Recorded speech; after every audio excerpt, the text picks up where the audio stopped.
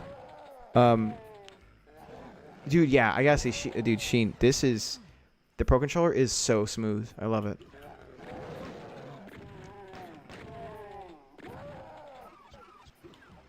I'm just playing. I was just trying to get a reaction. Like, what do you mean take your word for it? We haven't even fought. Just playing. Yeah, dude, it's such a good controller. Like, my favorites are probably still the PlayStation DualShock series, but this is definitely no slouch.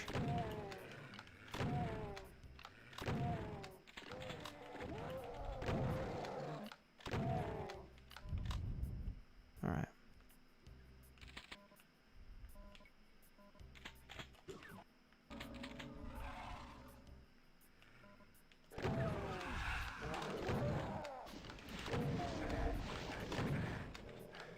You're playing Doom 2 with Joy-Cons? Oh man, I'm so sorry. Hope you're not playing an Ultra Violence with Joy-Cons. You know what? You seem like a Monster Hunter kind of person. I see that.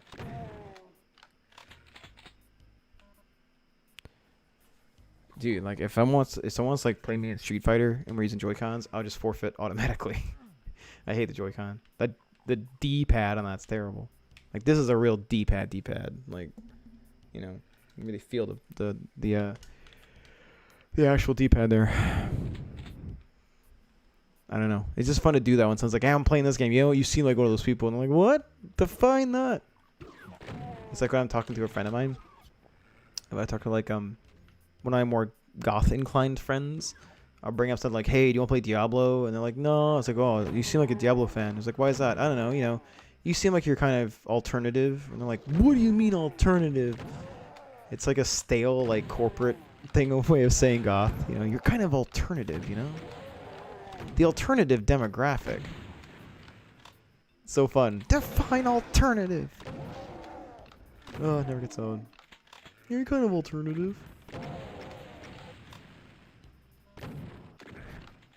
It's like the urban demographic. Like, what does that mean? The urban demographic. Yeah, you're kind of like urban. It's like some guy with a cigar in the back room, and according to our projections, the urban demographic really likes this movie. They're really big fans of Avengers.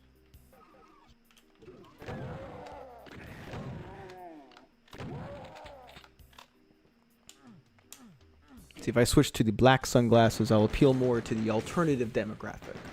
You know?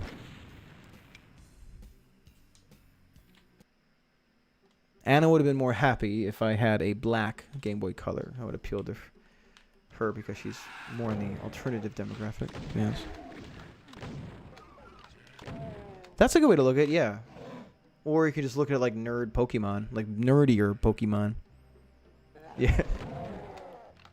It's like I don't want to be happy Pokemon. Like I don't want to play the happy, enjoyable catch monster game. So I play Monster Hunter because I want to be edgy. There you go. It's edgy Pokemon. You know. You just can't. You just don't jive with the cute Pokemon, the cute pocket monsters. So you gotta overcompensate with dragons and stuff. That's Monster Hunter. But it seems cool. I keep hearing good things about it. Maybe I'll play it.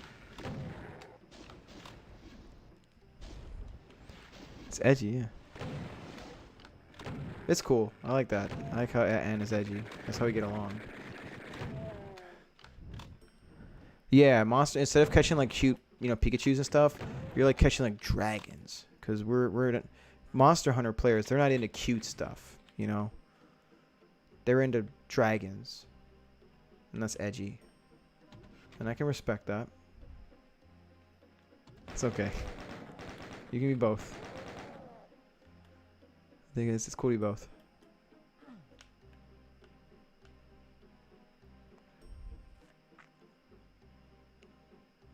I play Doom because I'm edgy.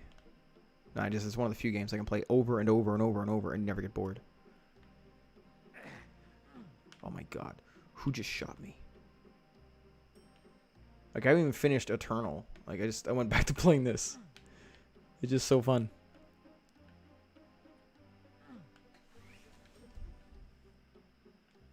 Oh my god. Yes, I do. I got PS4. At some point, I want to mod a PS4, but I think we're a couple years out from that happening with my firmware. I have the new one, so unfortunately, so I won't be able to mod that anytime soon.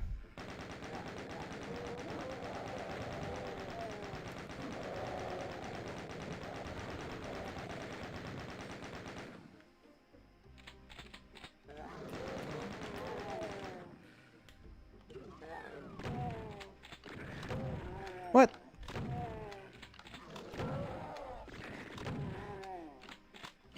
I would love to mod mine. I got a 2 terabyte hard drive in that thing. I have 2 modded PS3s though. Those things are so fun. They play everything. Pop the terabyte into both of them. Woo. Those things are entertainment machines. That's how I was playing my I did these Pokemon Crystal Clear runs in here. I was running it off a PS3 with a gold controller. Yeah, dude. Modded PS3s are so fun. At some point, I can switch over and show you. But if you go to my Pokemon streams, you'll see like how I enter the PS3 to play Game Boy and stuff because it's got all the emulators in it. The older a system gets, like they stop supporting it, the easier the homebrew is. Like I think the PlayStation Vita, because they abandoned it, is like one of the best consoles ever made, at least for handhelds, because it's such a powerful unit. Like, of course, I put Doom on there, and it runs really smooth. But yeah, Vita is so good.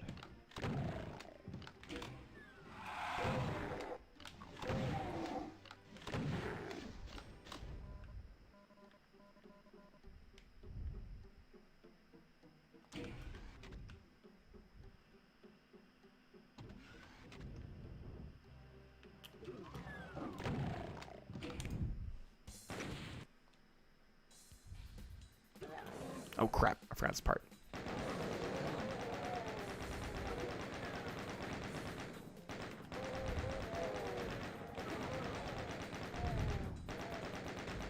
Yeah, I stream, I actually have a custom built 3DS with streaming capabilities, but I don't know what happened to the software. Like it had chip built into it and everything, so I could do direct 3DS image capture. At some point I'd love to get back into that again. I should figure that out actually, because I think some people might be interested in me like doing like runs of like Heart Gold and stuff. Or like X. Oh my god, Pokemon X is so good. I got the entire Pokédex on it. I used to compete a lot in that game. Like got into breeding and all that.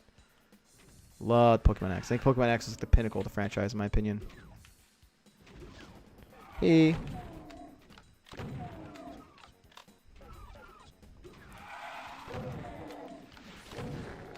I mean, I put that on my Tinder bio, but for some reason, girls aren't interested when I say that I have the entire dex collected. Okay, I have a really bad joke about that. All right, just bear with me here. I just can't help it. It's such a bad pun. Like, after I complete the dex, you ever go up to a girl and be like, hey, you ever dumped a guy for another guy with a bigger dex? Yes, well, my PS3 can play it. I have Final Doom. I have Doom PlayStation 1. You got it, man. I do have a PlayStation 1 laying around here somewhere, but yeah, just run it on the PlayStation 3. I got a backwards compatible one. So I modified it, as I mentioned before, to like play everything. So my entire collection of PlayStation 3 is built into it, and PlayStation 2 is built into it, and PlayStation 1 just off the ROMs. It's so fun. But for some reason, the Switch and PS4 version of Doom is just so much better than the PS3 one, which is strange because it's a game from '93. You'd imagine like it would run optimally on a PS3 anyways, but nope. Yeah, okay. Doom 1 and 2 on PS3, it's not full 60 frames a second. Like, this is 60 frames a second, and it's so good. Like, it just doesn't move quite as smoothly. Like, moves like that I can't do on PS3. I used to. I do have some rare cards still. I have both the Japanese and American versions of Blastoise back-to-back collected. I had Fossil Mew, a couple of those things. But I was more of a Dragon Ball Z card guy. Like, I went to the World Tournament League. I think I mentioned that in a few streams every once in a while. But, yeah, I went to the World Tournament in Ohio. All other crap. But, yeah, Pokemon, a little bit.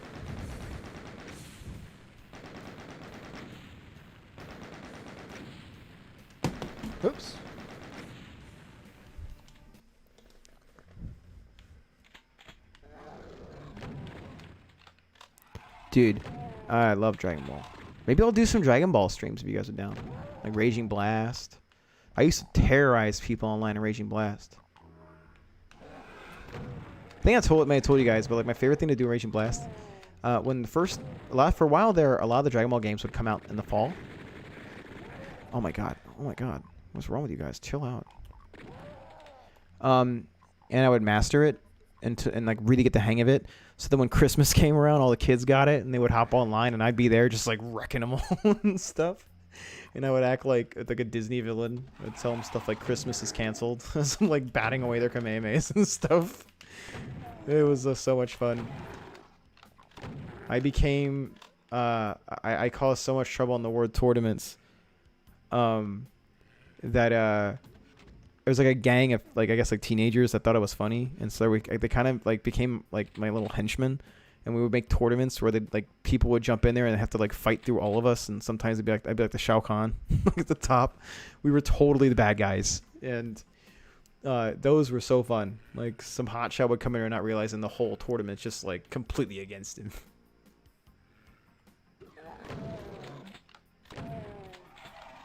Oh, dude, yeah, I got my 64s in the next room, dude. You ever play Facility with proximity mines? I memorized all the spawn points. Yeah, there's some fun stuff. And like if you remember, like what I would do is like whenever someone would die, they'd hit start and respawn and explode again. Like that was pretty messed up. So if me at my best is Facility with proximity mines. I still have them all pretty well memorized. But yeah. That was to a new player, that's like hell.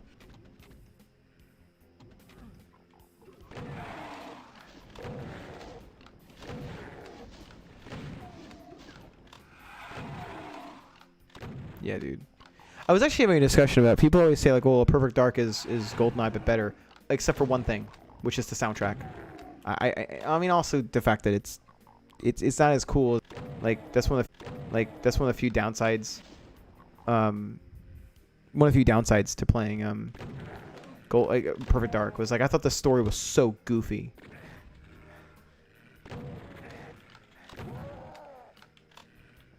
Like it went from like spy thriller to like goofy alien stuff, and I couldn't get into that. You see, I'm into realistic stuff like Donkey Kong sized head Pierce Brosnan. That's realism for me. Shooting paintballs. Oh, Mortal Kombat 4? That game? It was okay.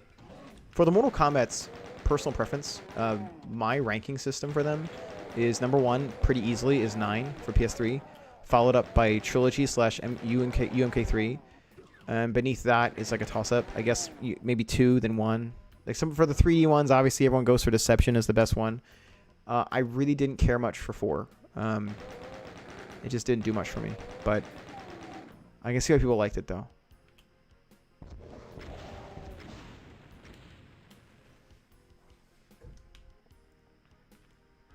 I wanted to like 11, but I just couldn't get into it.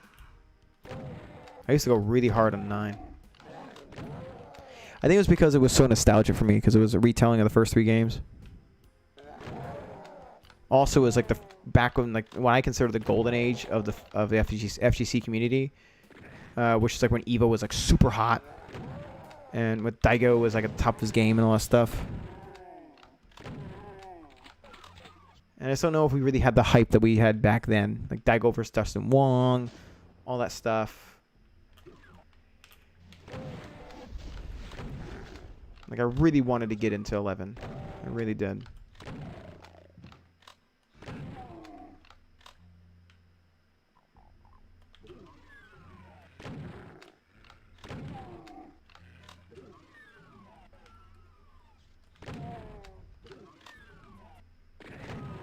He was there. Oh man. Madden. You're a really big N64 guy for talking about Madden.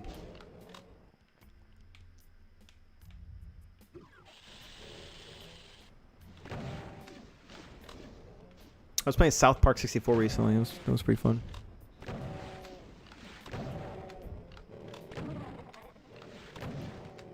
Wait, here we go. Ooh.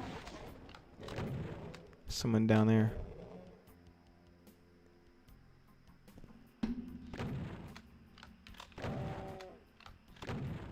Almost. God, yeah.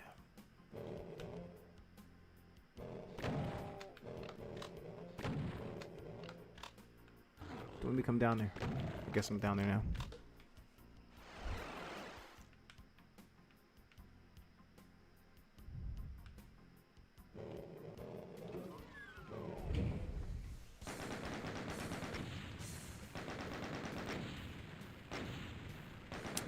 Karnov, I'll have to check it out.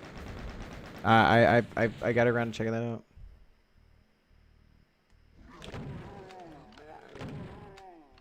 Like, the reason I'm doing so well in this is just because I know the enemy placement pretty well and the map, the level design. But once you take that away, I think I'm like, okay.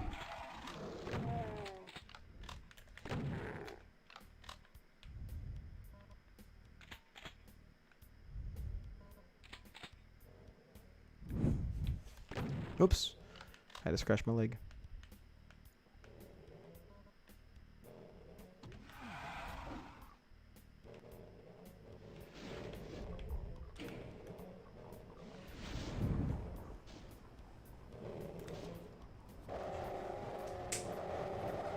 Sorry for that. Crush him.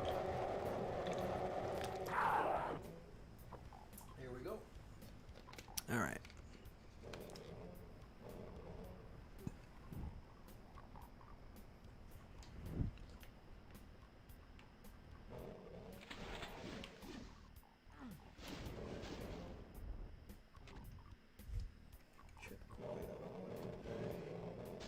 Yeah, Twitch is coming through pretty good.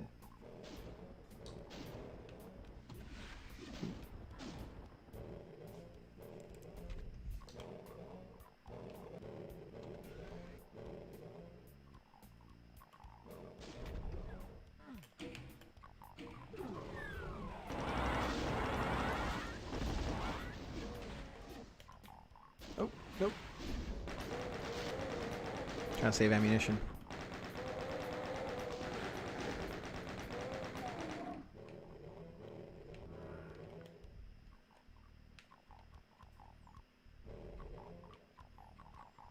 Oh, this one? This fun level.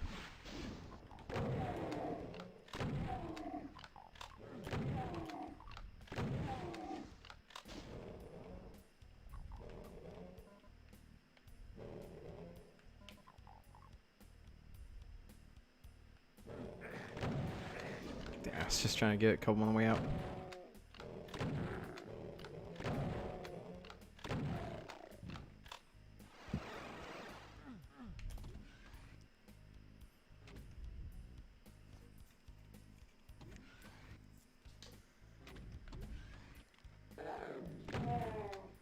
Yeah, I guess we're going to remove the Facebook counter for now. Yeah, update that real quick.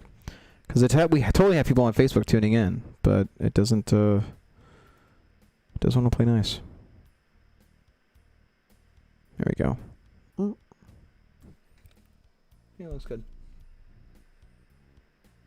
And then tomorrow I'll try to figure out what's going on. Hey, Sean, I'm not sure if it showed did it show the notification when you followed? If not, here you go. Actually, boom. I gotta get that fixed.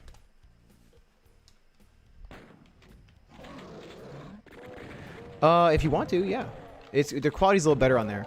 But if you want, I'm trying to test these notifications. If you want to follow on there, if you haven't before, I'm trying to see if it shows up on the screen when you do. Because it's showing me on my notifications they do, but I've got it rigged where it should have the cool 80s stuff that show up.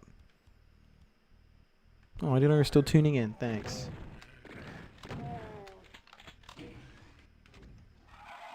Up to you. I know the quality is going to be better, though. And also, it's faster. Like, the load time, when it goes to Facebook, there's a bit of a delay, but on Twitch, it's much more close to instant.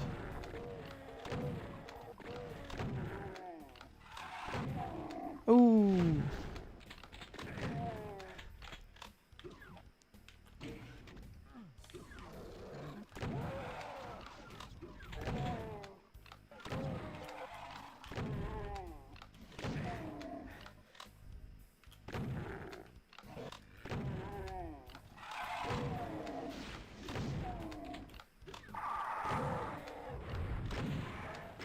Hey, only two. All right.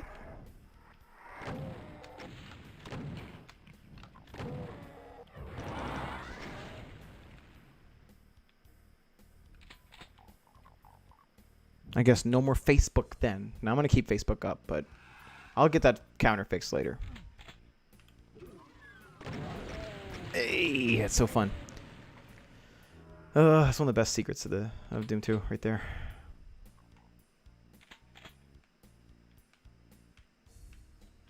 Never gets old.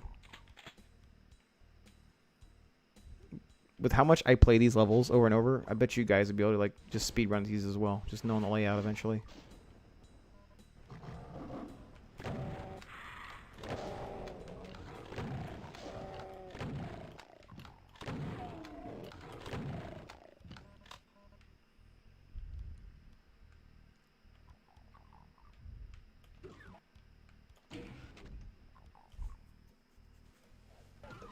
So I'll be on tomorrow night after the Megatronics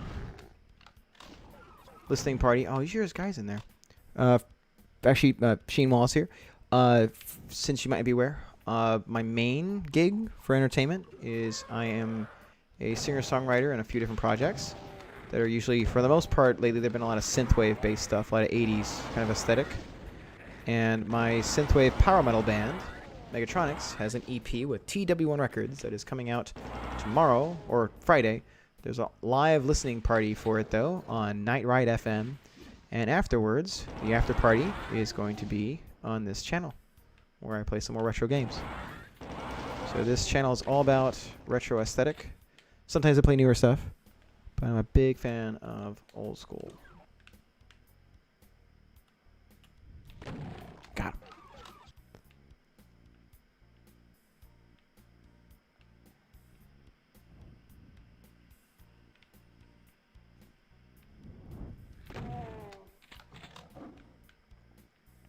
Anna is actually a connoisseur of synthwave herself. She's cool. She likely knows more synthwave than I do.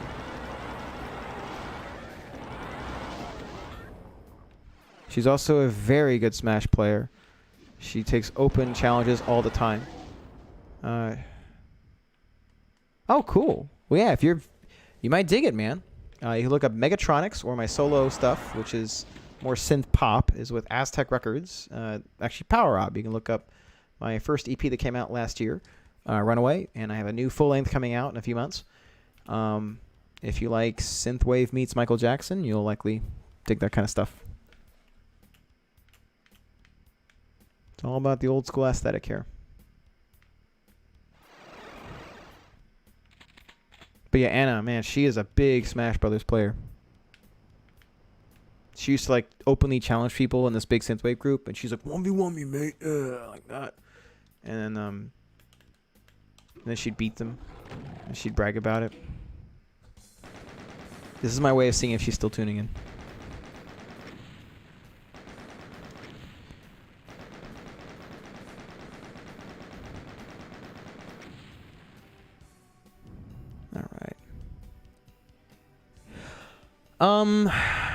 Good question. Let's double check actually. Let's look into it right now. I think it's not so much the subs for Twitch. Let's see. Looking now. Oh my goodness. So I have to have at least 1,000 YouTube subscribers. Okay, it's not too bad. For YouTube super chats, I'm a little over halfway there. So I've got to I got to bump up about what, 560 something on YouTube. So I've got a bit to go. Yeah, for YouTube, it says about, at least 1,000. It says you also got to show them, okay. Yeah, it says you're in a supported country, but yeah, the US I think is fine. So yeah, 560, not bad, but I got some work to do basically. So until then, I have the tip jar. I just got a very kind donation from Jillian here. And I'm kind of using that in my Patreon. Dude, I would be more than appreciative if you want to help me out in that crusade of mine right now. I am having a ball coming back to streaming. Like, I've really had a blast hanging out with you guys. Yeah, this has been a total treat. So Let's do it. Yeah, I'm basically I restream. So this stream right now, that's why it has the ticker at the bottom. I'm currently on YouTube. I'm on Twitter. I'm on Facebook. I'm on a couple other platforms, all simultaneously. So all these streams are going on at once. So yeah, kind of a bunch of them together. But yeah, let's try next level.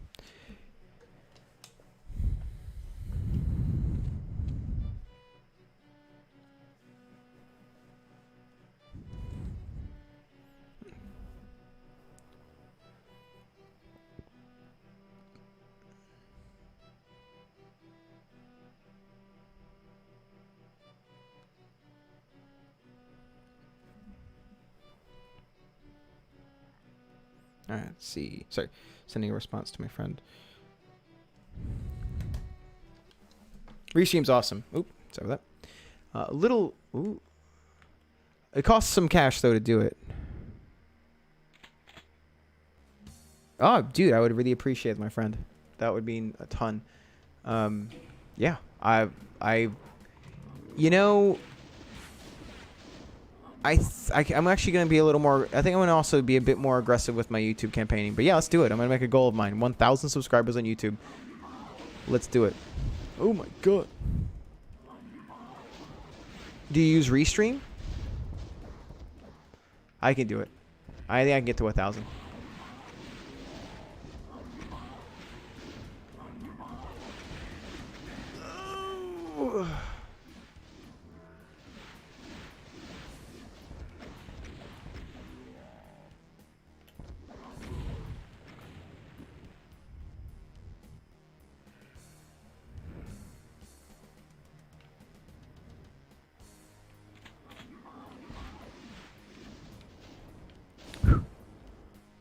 That's that guy.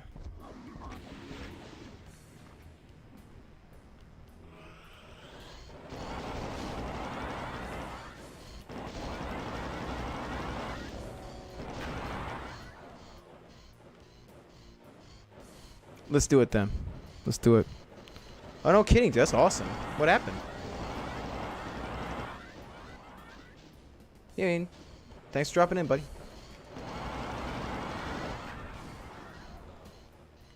Let's go back to the shoddy.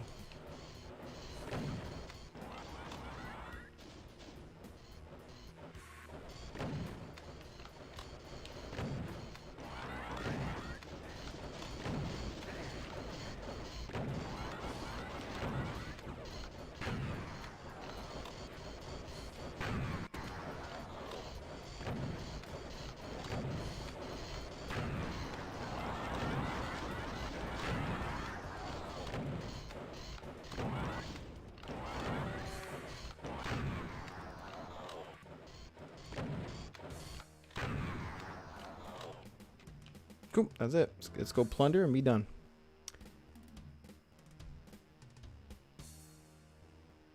Where are you at now?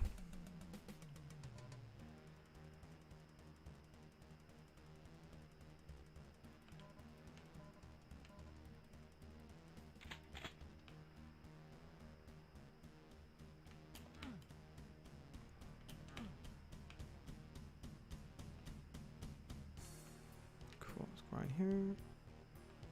Double check. Probably about, I'm thinking about 1:30. I'm going to have to pop off. I got a full day ahead of me, my friends. Oh, really? That's impressive, man. 392, dang. Well, I'm honored with so many followers. You are gracing my presence today.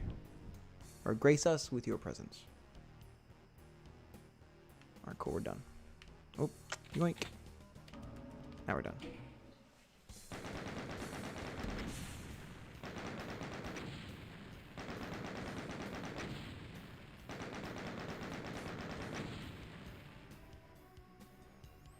Okay.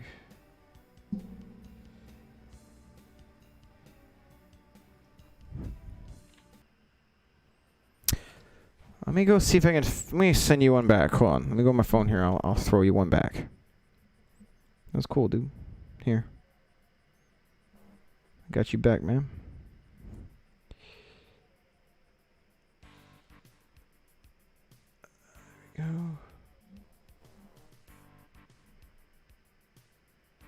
Boom. Gotcha. Alright, cool.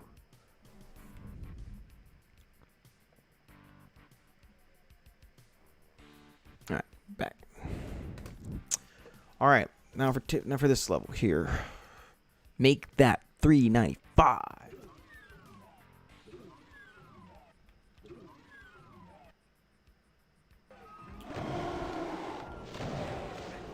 Oh.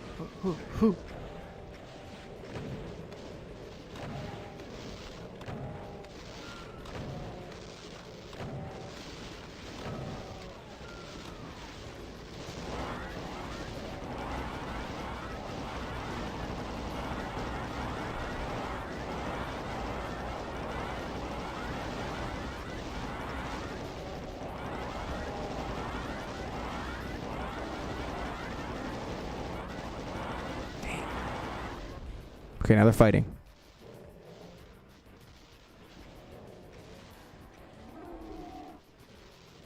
Now we wait.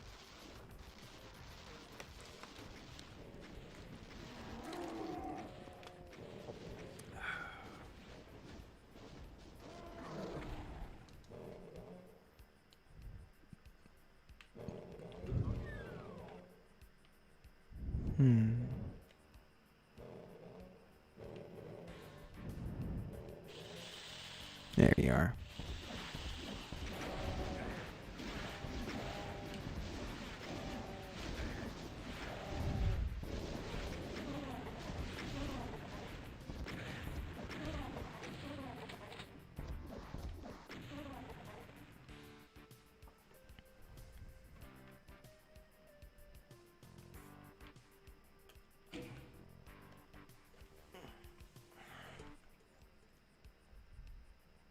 I think they're done in there now. Oh wait, I forgot to hit this. Did I? Doom 64, that game gets confusing sometimes.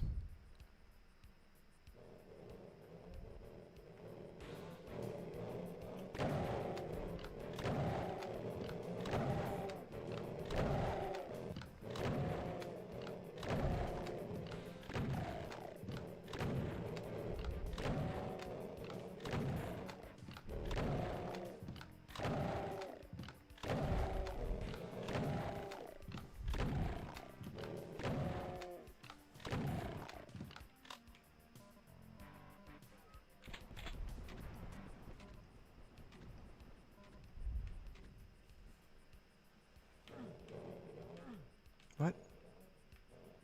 Oh, dude, no problem, man. You're hustling about this thing. I appreciate the hustle. I do this usually for fun. I'm just starting getting back into this kind of seriously again.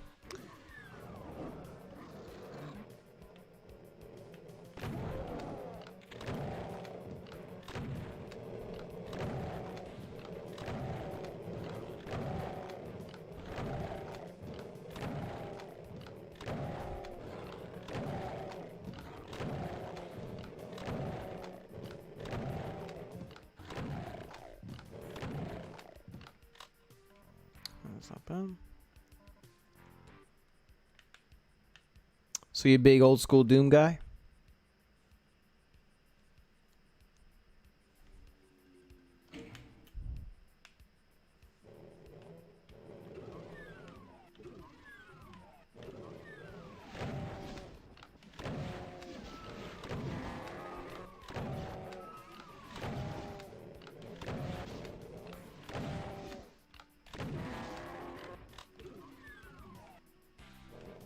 They got him. Wow.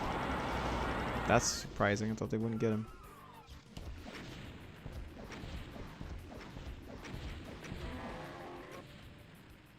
Oh, I was actually, if you were a big Doom guy, you seem like you're a big fan of old school Doom. I don't think I've ever beaten Doom 64. I think I got relatively far, but I don't think I ever beat it though.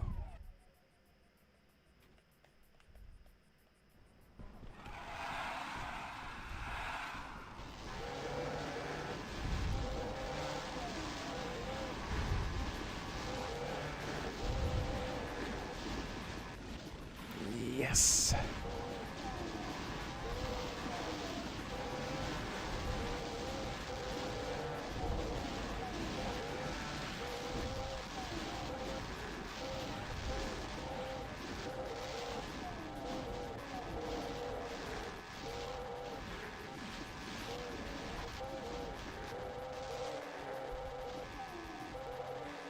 Ooh, that felt good. That's fast. That felt good.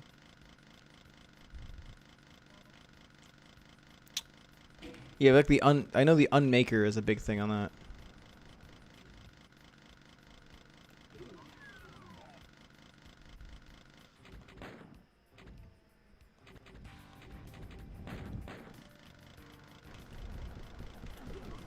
Ah, that's why I have to save it always. I hate that part.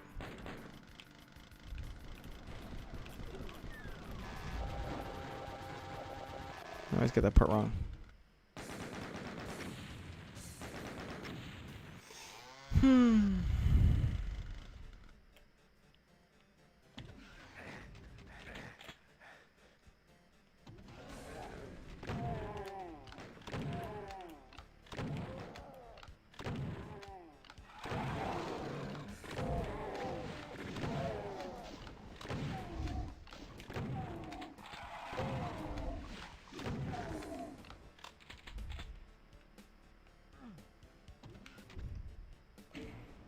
The problem with me is like I kept getting lost in the levels.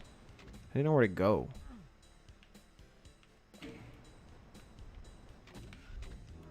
No, I didn't mean to get berserk. Oh, hate when that happens.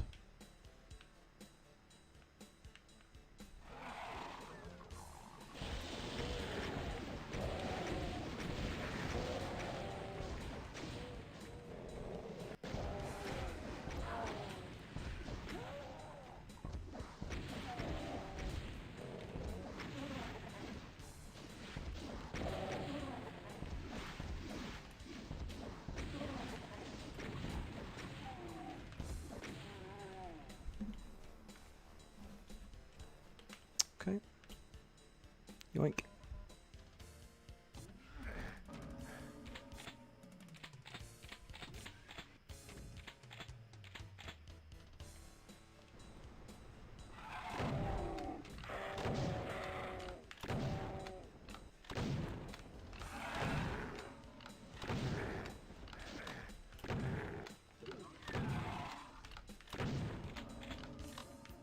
No, don't switch guns. Oh, why do you switch guns on me like that?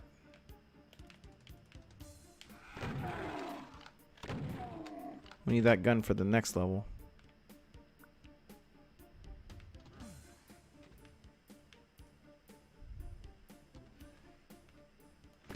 Oh.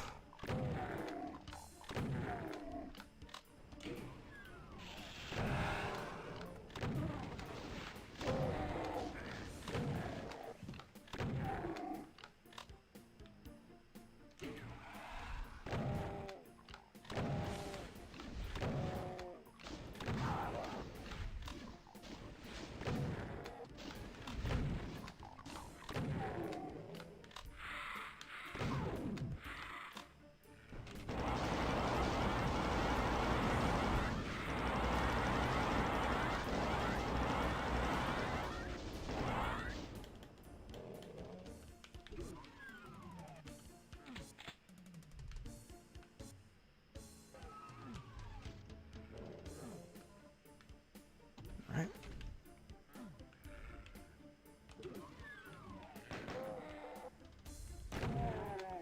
Play nice, guys. In hell.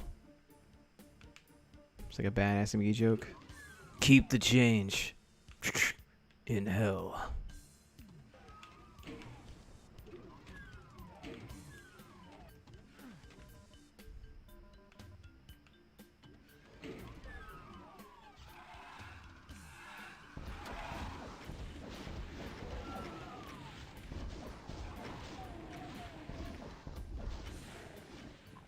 Oh, hey! It works too. Oh my god. I gotta figure out how to raid. Thanks so much for raiding.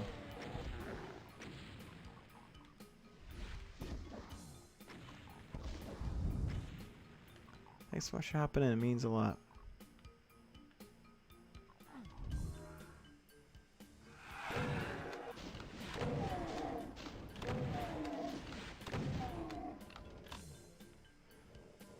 So does that reflect? I'm trying to take a look at my analytics.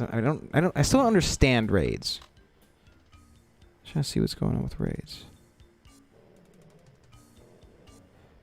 Oh, I still not feeling that hot today. So how does raids work? Does that mean like on yours, I show up in your stream? Is that what that is? Oh, that's really cool. Okay, so now I think I understand how this works now. I'm so new to this. Oh, that's so cool. Thanks so much, guys. It means a lot. Nice to see you again, Jerm.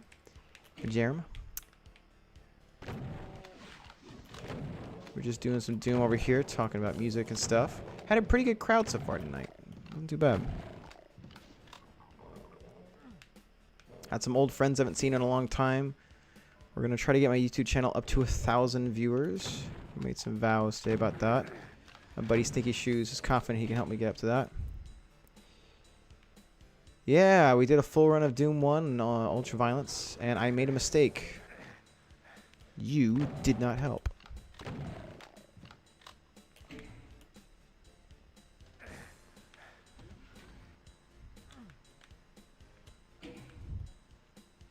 Also, that's okay.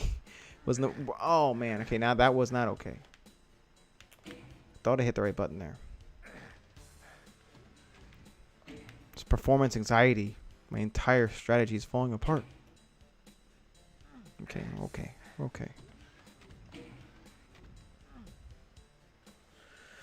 Okay.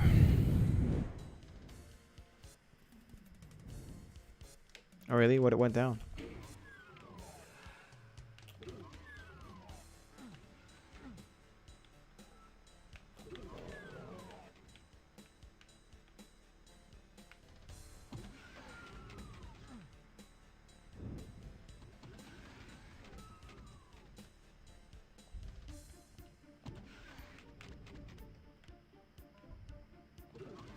Oh yeah? How'd you get distracted?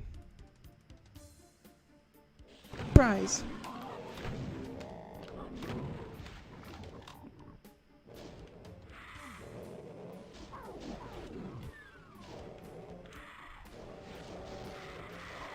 Now they're fighting. Shut the door. Stay there. Hear that? That's the sound of misdirection.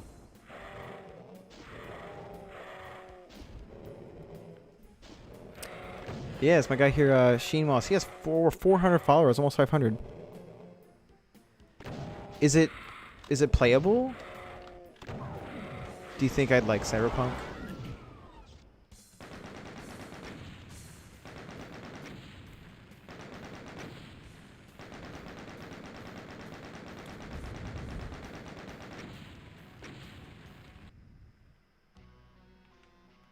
This level again. Ah, yes. You again. We can help you.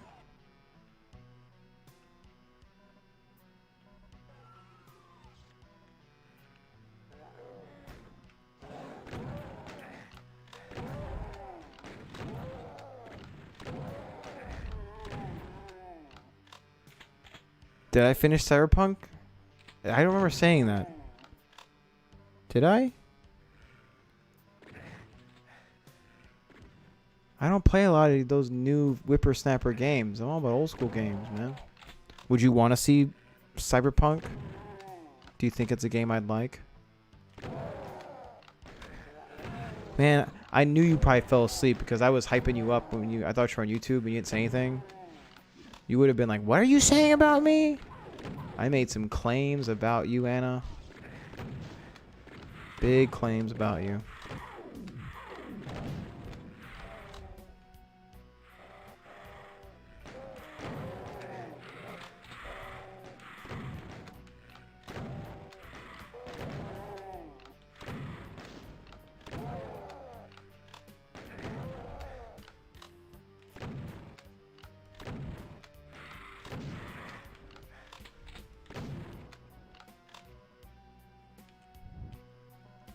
Yeah, I was saying how you used to bully people in the Synthwave group with Smash Brothers, and you would like just challenge people, and then you would like flex on everybody about how you were the top player in Smash and Synthwave.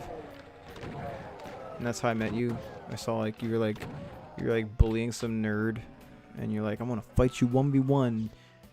But you'll act all cute initially, though. You'll be all sweet to them. You're like, tee hee hee hee hee, I play a little Smash. And then, like, when they talk back to you, you're like, 1v1 me, mate. And I was saying that about you. Remember how we met like that?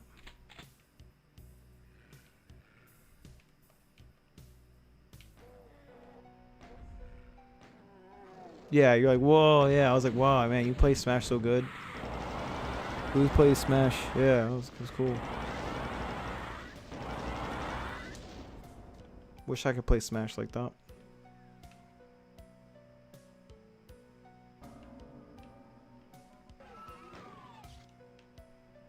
You were like, people in Brazil fear me in Smash Brothers.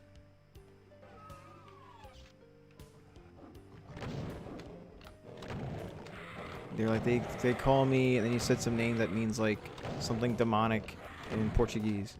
And I was like, okay, I don't want to mess with you. You look like a Palutena player, and you're like, I am a Palutena player, but you want to fight about it? I was like, never mind, I'm sorry. Palutena players. Fucking Palutena players. They ruin everything.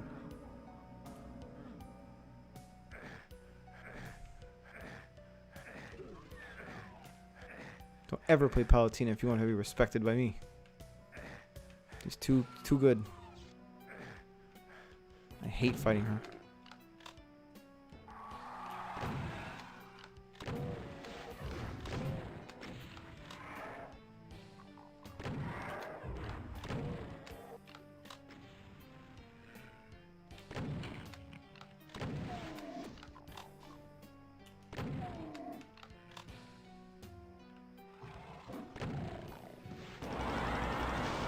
You're like something like, they call me El Guapo. Really?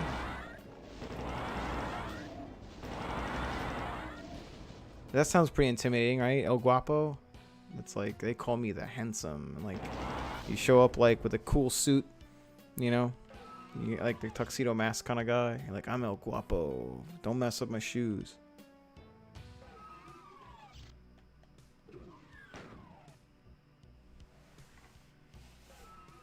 Oh, no, man. Spanky fights till the bitter end. She's a warrior. We've had some intense battles in Smash. She had beginner's luck and everything. You know that time you almost beat me?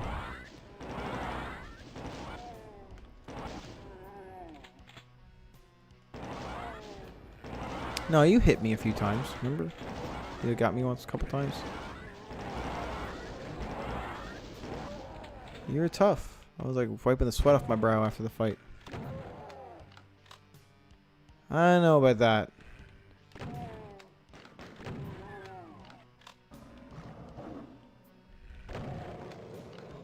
Yes, I do. I certainly do. Oh, shit.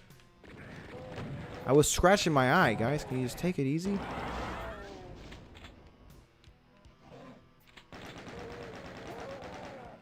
Yep, it's just youtube.com/PowerRob. I managed to snag it.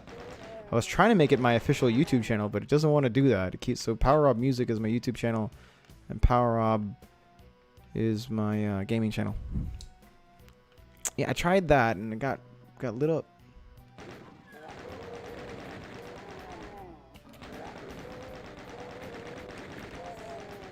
Ooh. Probably. I played a lot of Soul Calibur 1. Wait. I almost said StarCraft. So which one is it? StarCraft 2 or Soul Calibur 2? Because if it's StarCraft 2, you must be like some sort of like chess genius. I'd be so proud of you if it was if you just called me out in StarCraft 2, Andrew Yang style. It is. Oh, cool. All right. Major points. You just called me out in StarCraft. All right, StarCraft 1, I'm willing to fight you on that one. I will put photon cannons at the foot of your base before you can even mine Vespane. I'm a complete douchebag with that strategy.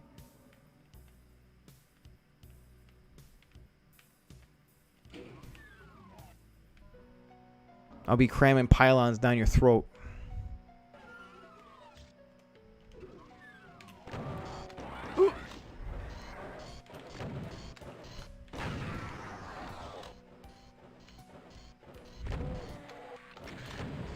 Oh, God.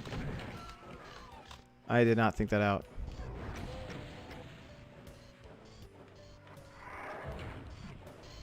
Here, eat this.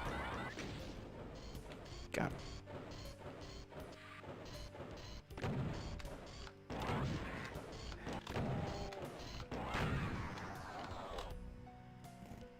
What race did you play? Were you one of those Zerg scrubs? I like Zerg rushes. You know, like sophisticated, like a Protoss player?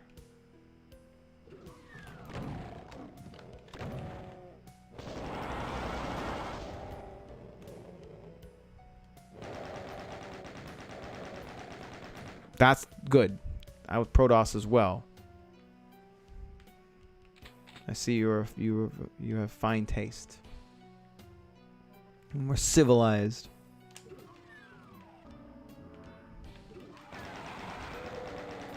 Oh, dude, thanks so much, man.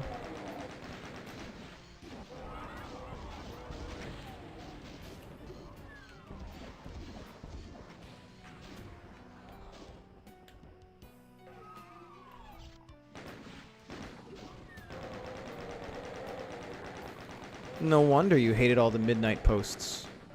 When you found my humor tasteful when I was interrupting all of that nonsense. Not that there's anything wrong with the midnight. Just all the fighting was so annoying. So if we're gonna fight about something in the little doo-doo-doo group, you know, synthwave group that has songs that go the way, you know, doo-doo-doo, then we're gonna fight on Smash terms, okay? Thank you, man. Appreciate that.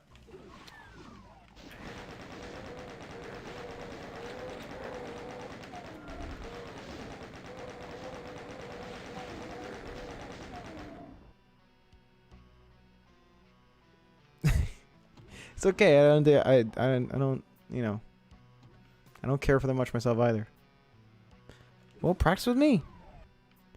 Oh, I think you said you hate midnight posts. It was like, don't, shh, it'll be our secret. I won't tell the group that you hate midnight posts. Do you know the song with the saxophone that's like, doo doo doo, that one? The one, I like typing it out. You know, yeah, I like the midnight. They got that song. It goes doo doo doo. It's my favorite one. It's not even an offensive thing for the midnight. It's just you just say that any artist, and they're like, "What do you mean?" You know, like you try to sound out the song over doo doo doo. Oh, cool. Do like a split. We could do like a race. You know, so you can beat Doom 1 Ultraviolence first. And it's cool. Yeah.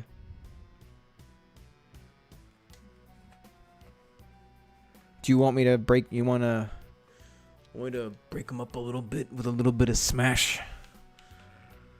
Like, hey, loser. I got 2 playlists right here. So play 1v1 me, mate. But I gotta eat more protein.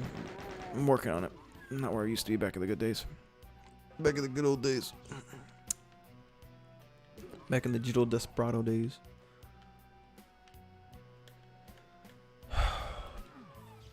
What? I thought I had the blue key. Oh God. What am I doing? Hey. I missed the blue key. Where's the blue key?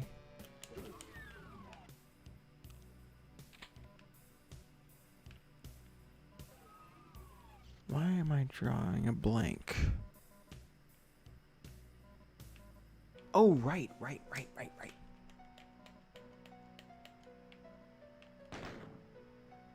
It's in one of these.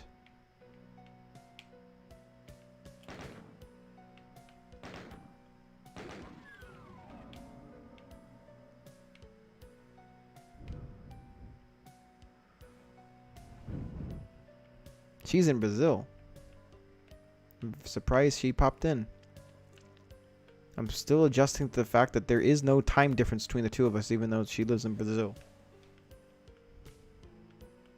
So is Brazil just like the Blanca stage in Street Fighter,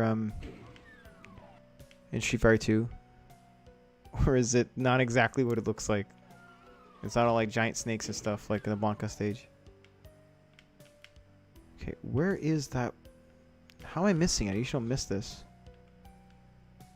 Oh. Oh, I think I know what I gotta do. Yeah. Fuck.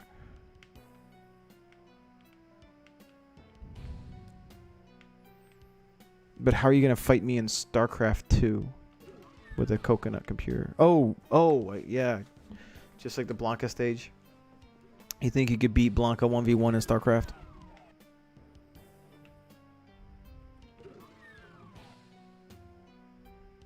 Okay, I don't know why I lost where I'm supposed to go. That was terrible. Oh, I don't want to go there yet. Okay, what is wrong with me? How am I missing this freaking blue key? I'm usually really quick in this level. Relatively. So I went in here.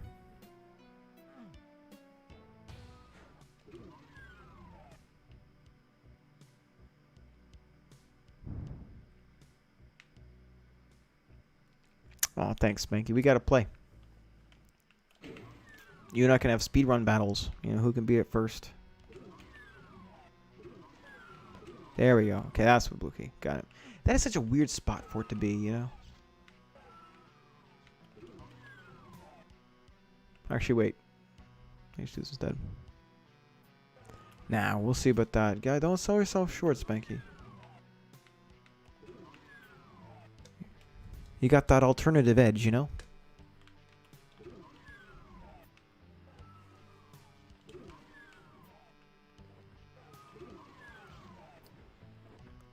But you're like a big retro person. What are you talking about? You don't play Doom?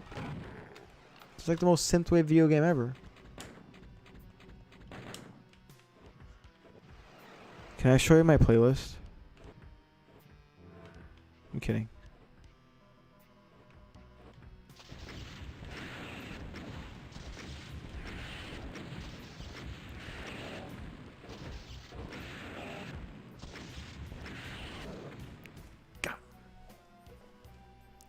You're not synthwave enough? How come? Aren't you like the arbiter of that? You're a synthwave, you know, mod.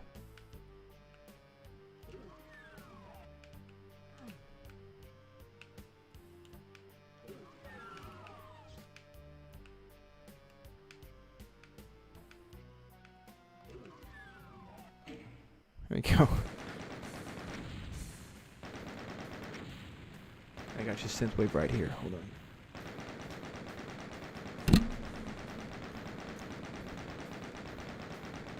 There you go. Oh, that's too much. Is that too much? There you go. Now I just put on like the midnight doo saxophone, you know?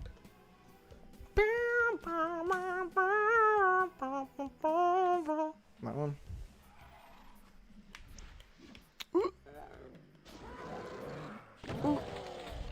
Ooh.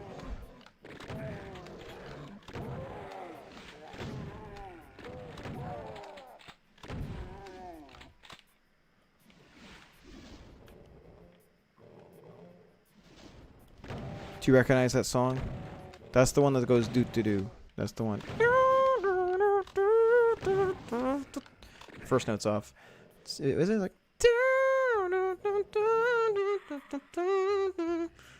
that one? Dancing? I guess. I don't know. I'm currently hanging out with my parents for a bit right now. Looking after some stuff. And there are people sleeping below me. You mean if I'm belting stuff like that, it would be kind of low. I was talking about Danzig recently. Yeah, I was talking to Spanky about Danzig recently. It's pretty funny. I loved his appearance in Aqua Teen. Do I like Pepsi? Yeah, it's okay. I don't want to wake him up. Maybe at some point. I just know like some lyrics to Mother. I make goth jokes about typo negative. Is this coming through okay? Let me turn it down just a tad. So little bright. Wait. Oh, shoot at me. There we go. Oh my god. Okay. Now it's not quite as brutal.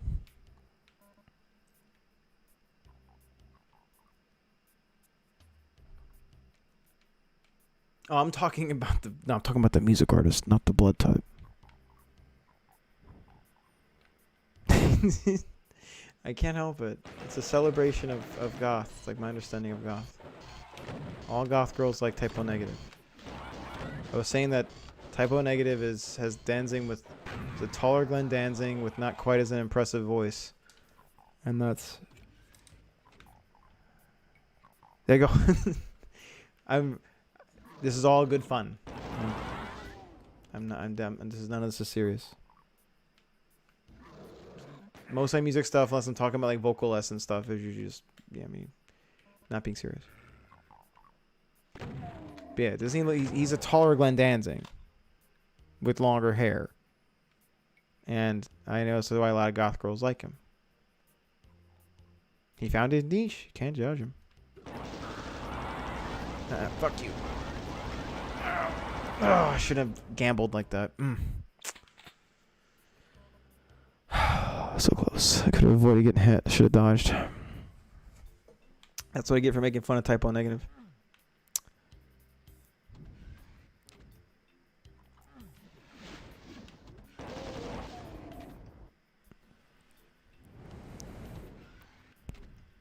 Not exactly.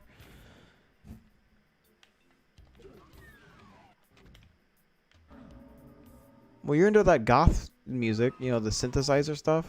You're into that. That's pretty goth, Anna.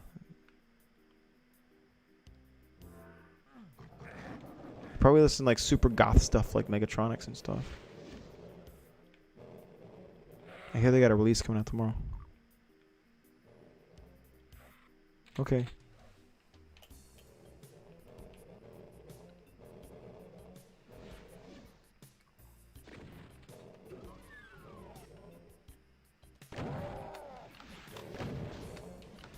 Oh, he did a little trick shot he did there. I wasn't ready for it. It's the first time I ever seen it happen. I went around. It's like almost like a basketball trick he did. A little Hell Knight. Wow, look at him getting cheeky with me.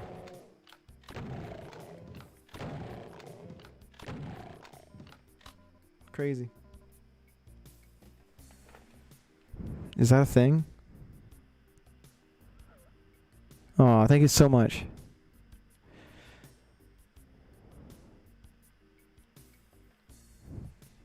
Oh, I appreciate it. I found a stick for them. I was like, man, goth girls really like that Type O Negative guy. They really like that dude. He looks like a tall Glenn Danzig.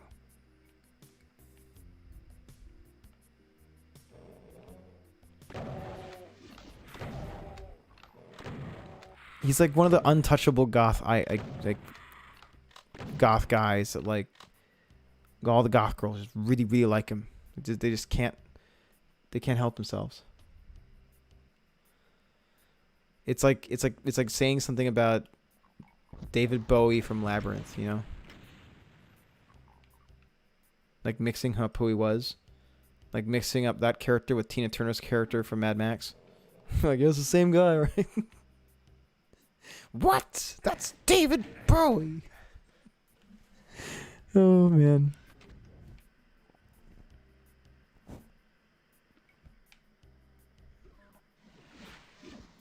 That's the movie with the Muppets, right? At this point, I'm actually not sure if it's the movie with the Muppets. My favorite thing Glenn Danzig ever did was do a guest spot on Aqua Teen Hunger Force. That was pretty great. Do you know what the blood can go up the walls? The cybernetic ghost of Christmas past from the future.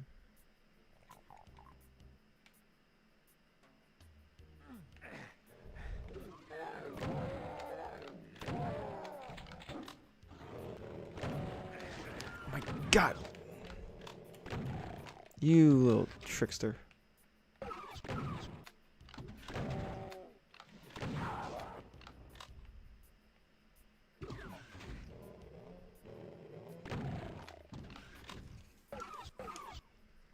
Oof.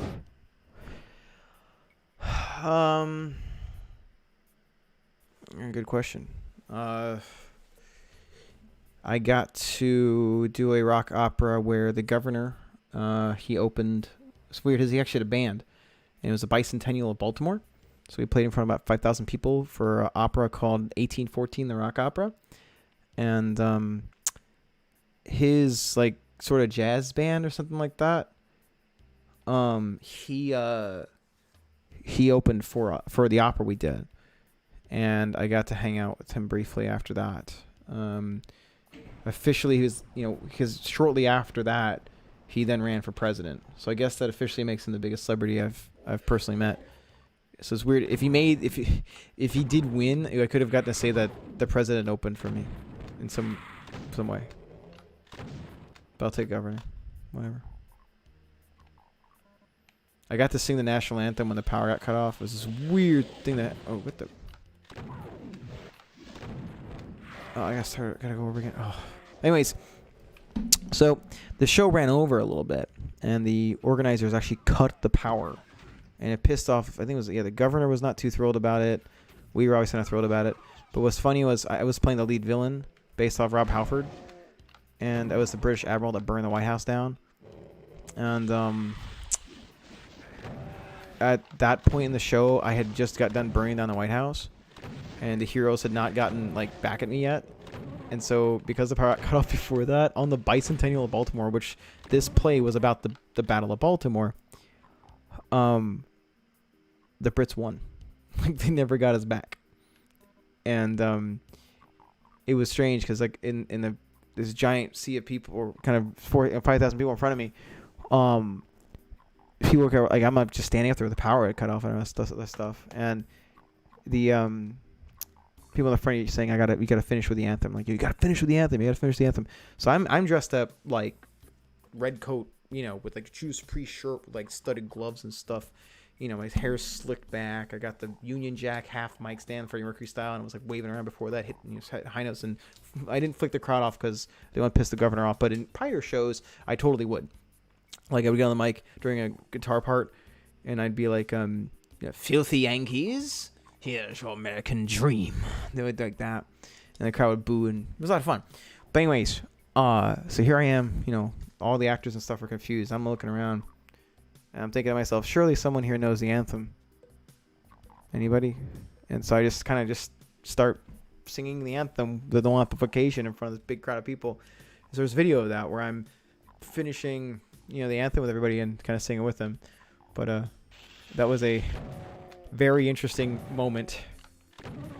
Was leading the Baltimore Bicentennial into the national anthem, singing it without a mic. So that was probably the biggest name I've met. I've also got to meet a lot. I got to open for a lot of my favorite heroes.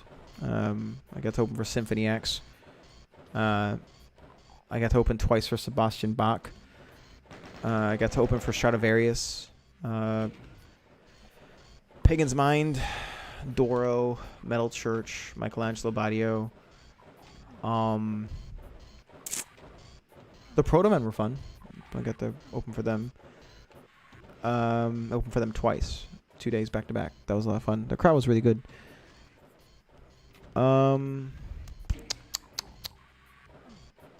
Sure if I think about those other ones too. But yeah, probably the governor, I guess.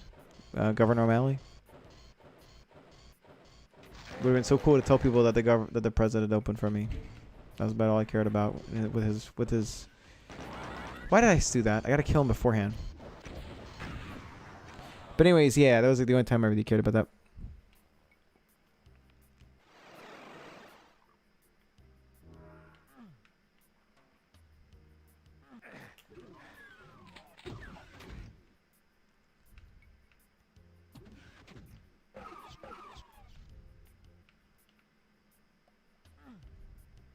That show was wild.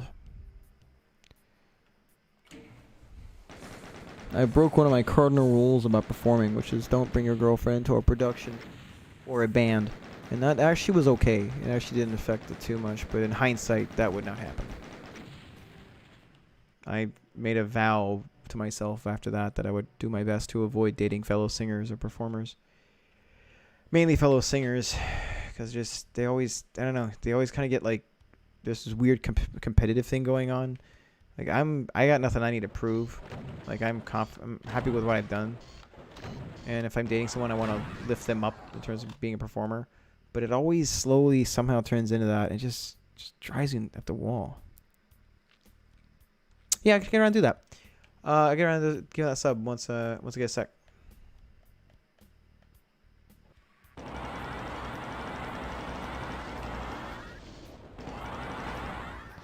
But yeah, it's just weird. Like I remember one of them I dated it just turned into this thing where, every once in a while it turned into that. But overall, that was a strange exception where like it really was fine. But other ones in the past, it would turn into like this weird thing where like it would turn into that kind of like competitive thing going on.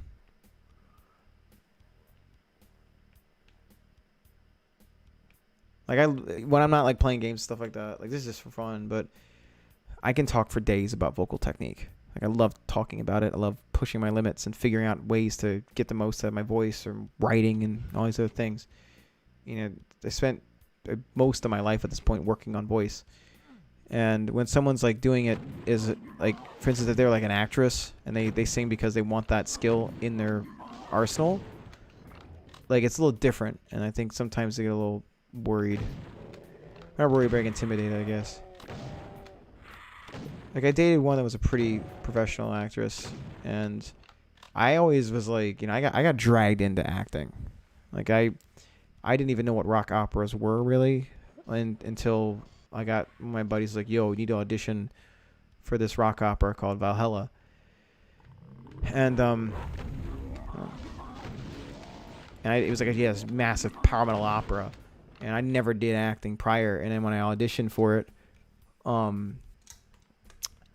I found out that I got the lead role, you know, and so it's just this mega event I talk about a lot.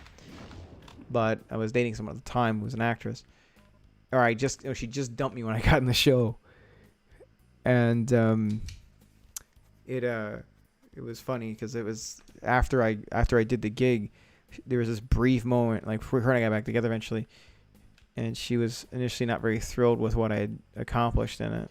Because here I came, you know, I'm not an actor really, or at least I wasn't an actor when I went into that. And I get Best Actor in a Musical from DC Metro Theater Arts. You know, we get Best New Musical, and I'm on Broadway World and stuff, and getting all these accolades. And she got actually short with me when I revealed what I got, because we weren't quite dating back again at the time. But it was just like moments like that. It was just like, for personally, I don't like dating anyone where our professions cross. Like they really, I can't do that again.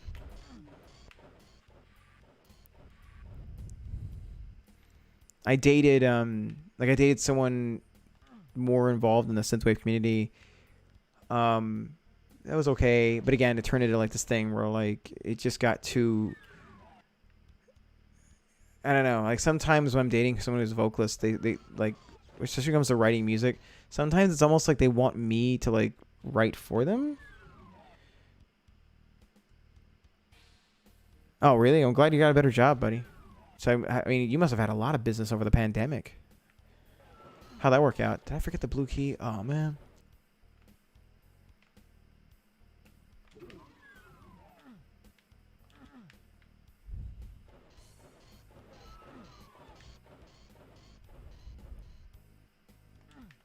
Well, I mean, having a significant other is not the end-all, be-all. Keep that in mind. Like, I try to avoid dating just to date. Like, I had a period of time where, like, yeah, it sucked initially as I was in a long-term for almost 6 years. Pretty much off and on.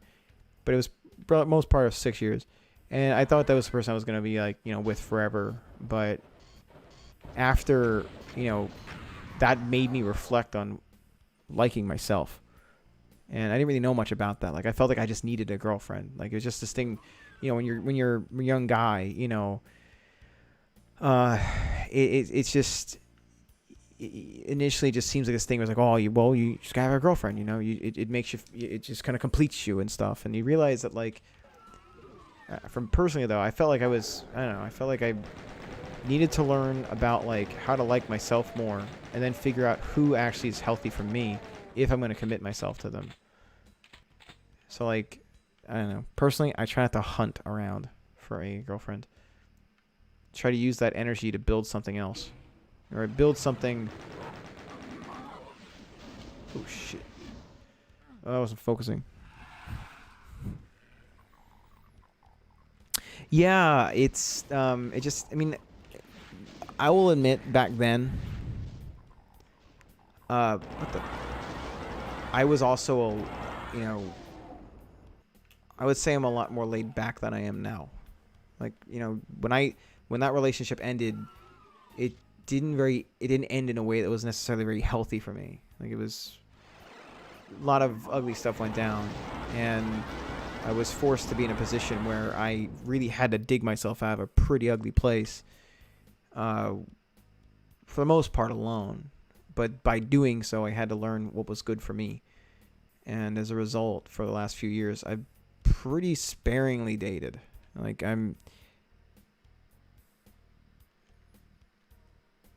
Oh, by all means. Please do.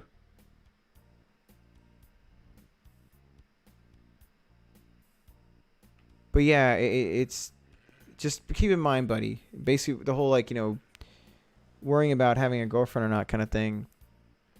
Yeah, it's nice having a significant other, don't get me wrong. But I just try not to look for it. I did before, and it always leads, a lot more often than not, it leads to misery. Because you feel like you have to make something work. Yeah, I could see the YouTube stuff. That's why the topic kind of came up.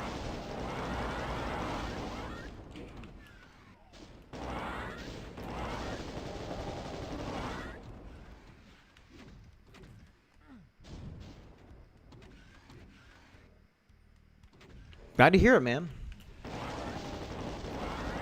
I gotta tell you, man, a lot of these people that got married, of course there's exceptions to this, but there's a lot of people that got married like really young, and they end up getting miserable. Like, I've seen a lot of people from my high school, or a good chunk of people from my high school, that they married like instantly when they got out. It's like, oh, we're out of high school, we gotta get married, when they didn't even know who they are. Like, if you don't even know who you are, how on earth are you going to be able to live with someone else and expect them to make you happy if you don't even know what you want emotionally? You know, what's good for you? It's impossible.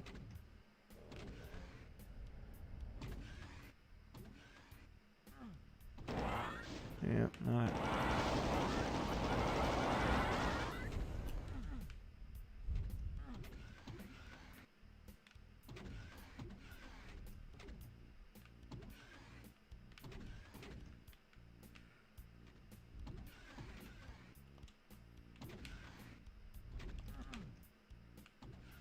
It was annoying too, because not annoying, but it was rough because I know one or two of my friends were saying that too. They're like, Rob, you got to know what is good. You know, you got to like being by yourself, because if you don't, you literally just like being alone.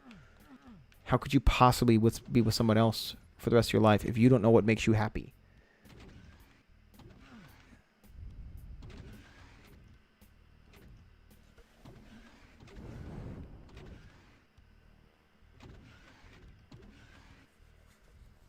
Oh, wow. Let me scroll up a little bit. I'm just catching up on a couple comments here.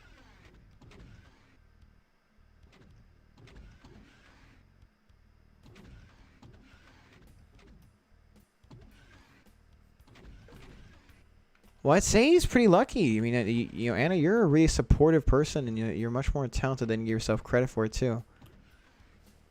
You're also pretty good at Smash Brothers, too. It's a pretty good catch. I don't know. I don't think so.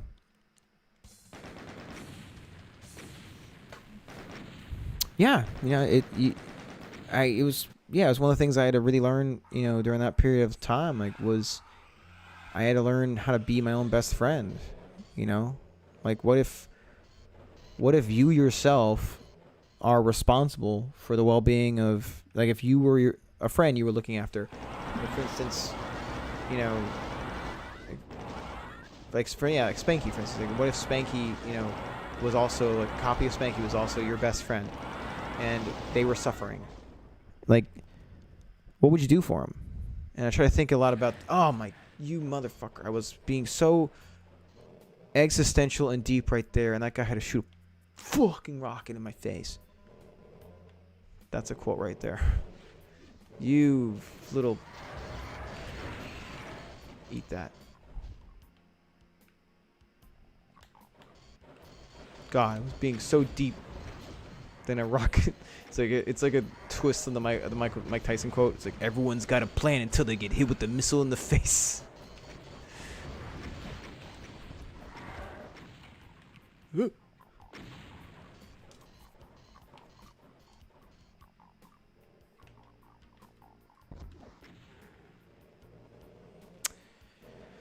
Oh.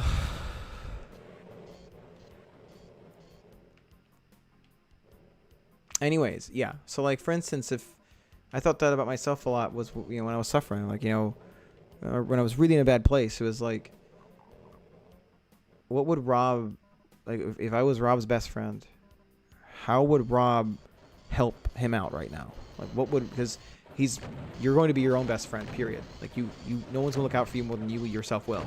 So what would you do to look out for yourself? Oh my goodness, you like the really old school stuff. Spear of Destiny? Oh man, that's cool.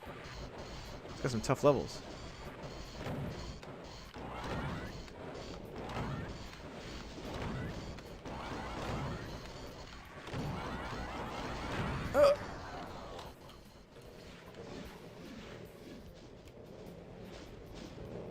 What's a Robbie tattoo?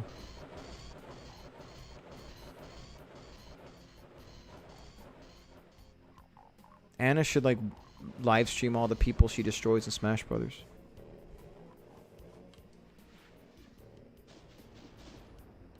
Ah! I'm trying to look at the chat. And I need to murder everyone that can look at the chat. Ah, right. Like, Anna does this thing where she'll call people out in Smash Brothers, and then, like, she'll, after beat the shit out of them, she'll, like, recite 90s gangster rap, and, like, do, like, fuck, I'm trying to make a joke. And she, you know, she'll, like, she'll, like, dunk some guy off the side and be like, the boys in the hood are always hard. Come talking that trash, we'll pull your card. Ain't nothing in life but to be legit. Don't quote me, boy, because I ain't said shit. And she, like, pause like this on the live stream. And a savage.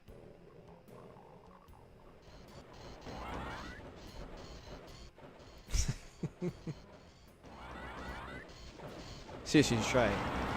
Like, if like I really gotta kick someone's ass in Smash, it's not about... it seems to be the most popular one. Like, I knew of it first, and then I grew into, like, ironically listening to gangster rap when I was messing people up in video games, and then I just kind of started appreciating it. Like Tupac and stuff. Like, I got into this as a joke. I was like, hey, let's bump some Tupac, or using Mario to dunk these guys off the side.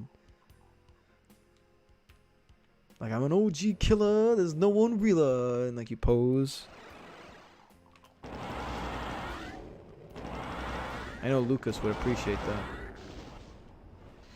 It's not about winning. It's about sending a message that you're an OG killer and there's no one realer.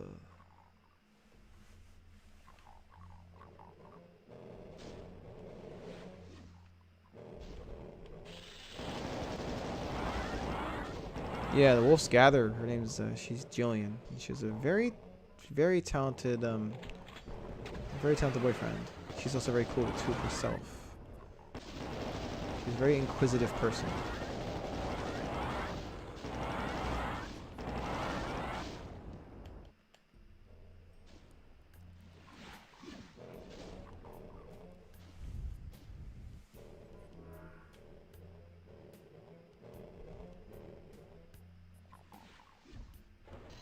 I can teach you 1v1 like Smash, Anna. That's how we settle things. We don't do this Destiny stuff. Hello, I play RPG Halo. It's different. It's different.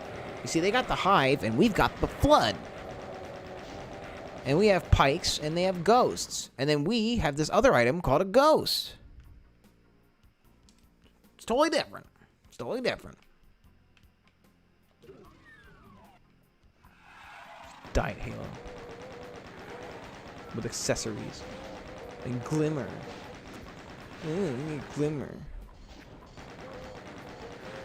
Oh, you're fine. You're cute. Wait, cute when you're sorry. The questioning is cute. Sorry, I was trying to not die. Ugh. I try to I say cute too much when I'm pissing off anti-maskers as an insult, so I was trying to think of a different way to like say that. I was like, okay, less heavy-handed.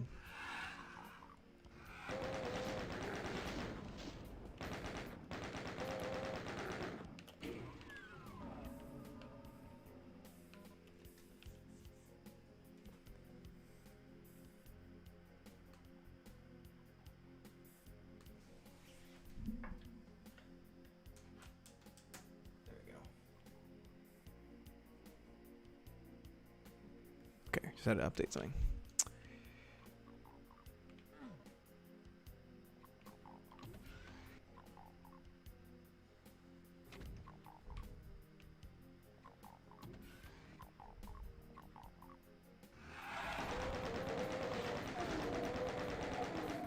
I don't know, the quote unquote creeping both of you have done has not been what I considered creeping. I think creepy stuff is like, what's up? Thanks, man. There's a fun inside joke to calling someone big. I'll explain later. But Spanky knows all about it, so I'm gonna take that as a compliment. Okay, quick thing. One of my favorite prank callers, Carlito, he would try to apply for jobs and like be the worst applicant ever. And so if he heard, sometimes if you heard a lady pick up the phone to answer, you know, questions about, like, hey, hello, this is so and so. This is Amy for instance, like this is Amy from, you know, some company, like, you know, this is Amy from Bank of America. He'd go, hey, Big Amy, how you doing? Like, he just opens up with hey, Big Amy, and she like pauses. Who's Big Amy? Just so like it just became a thing where I started calling everyone big this, and it's like, hey, big girl, how you doing? It's like, who's Big Girl? So messed up. Who's Big Amy? Just hangs up. First, like, what's wrong? First, you open up with Big Amy. So messed up. Hey, big girl, how you doing? Hey, Big Amy. Or like if I want to get someone mad at me, I like this should be like, hey little guy. What do you mean little guy? It's like such a silly thing. Like it shouldn't upset anybody. But yeah, that's why like it every time I see someone named Amy, I feel bad because I'm like, I just think about, oh man, poor Big Amy.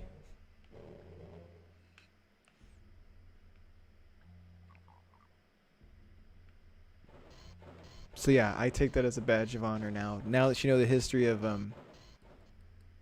the big moniker. Hey, big guy. Yeah.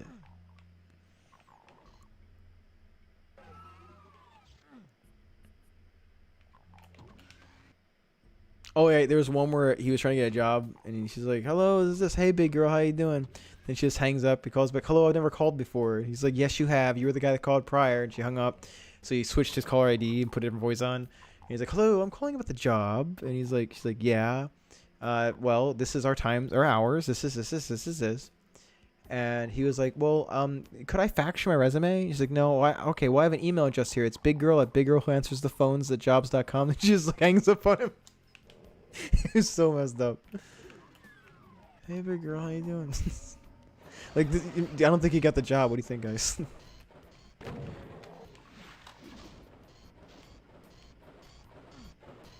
But yeah, later, dude.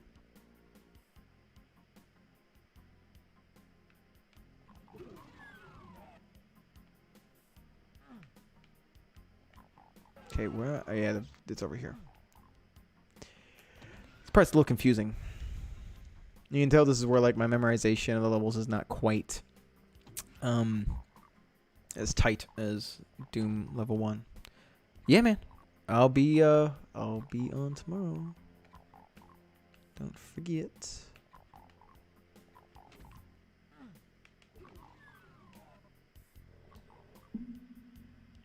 Yep, we'll be late in the evening.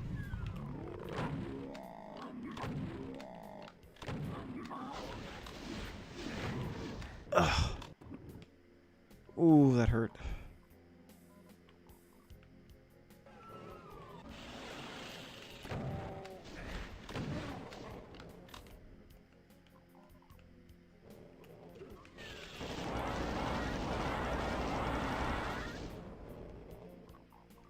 Let's save this real quick.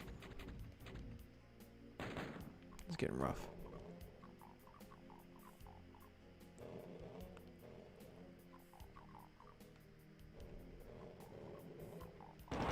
You two have very similar aesthetics. I think you'd get along. Very alternative. Later, man. Thanks for tuning in, buddy. Nice to meet you.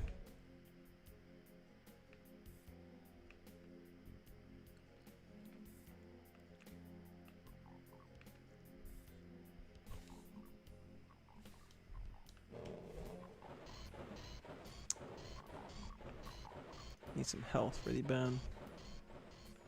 This was a very unfortunate turn of events. Yeah, sure, dude. That sounds fun to me. We have to play some FPS sometime.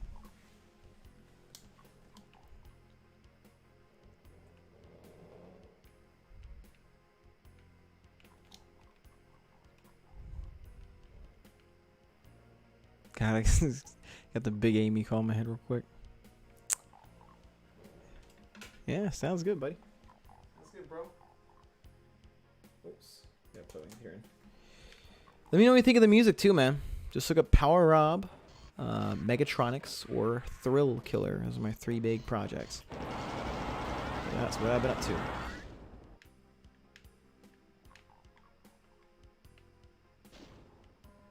That'll help. It's my opening music on my streams is Power Rob. It's one of my singles I wrote. Looking forward to hearing what you think. Alright, we're just going to have to go back in. Damn. This stinks. I do not have necessarily the health I need. But I'll make it work. Go in here. This level took a while to get the hang of. The level design is just kind of a mess.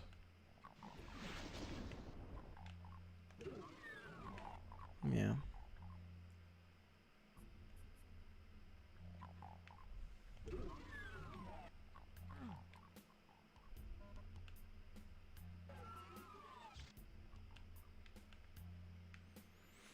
Yes, this is one of the best streams I've had so far.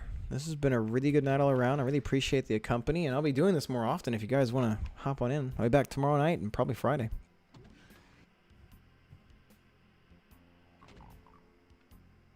Sure, dude. Sounds fun to me.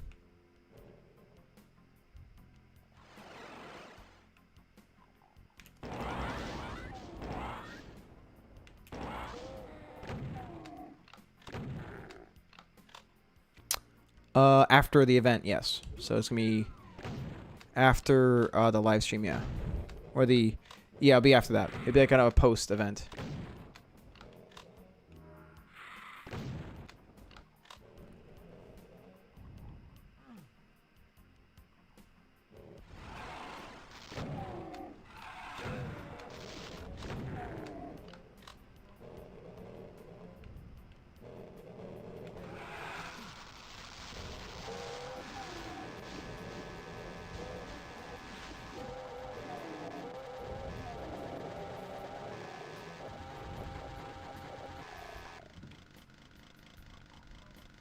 Oh, cool.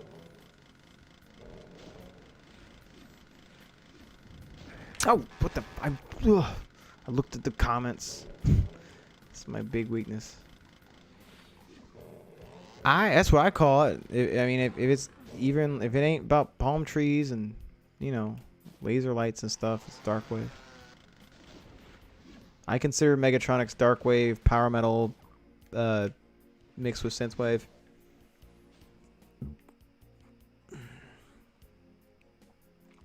Here, I'll type it out real quick. This is just all you need. It's gonna be tomorrow night at 9 p.m. EST. Nightride.fm for the Megatronics debut of the upcoming or the new EP dropping on Bandcamp exclusively on Friday. Limit Breaker. It's got two fun covers on there. It's got Fight to Survive from Bloodsport, No Easy Way Out from Rocky IV, and then some new originals.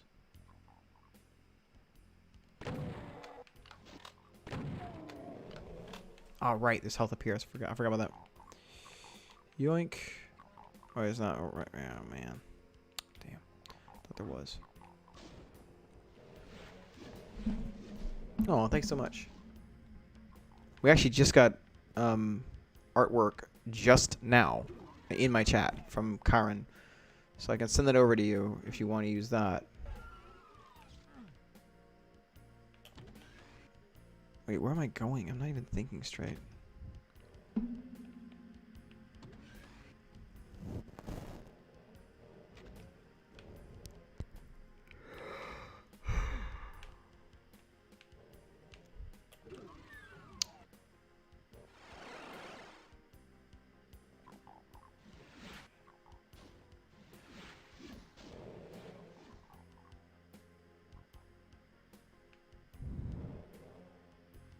Okay, yeah, probably at 11.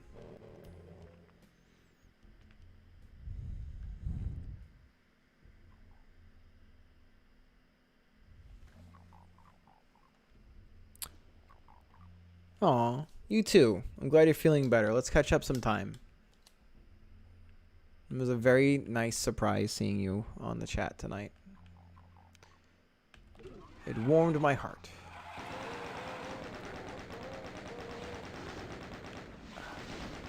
Part. Gotta do it. I can't.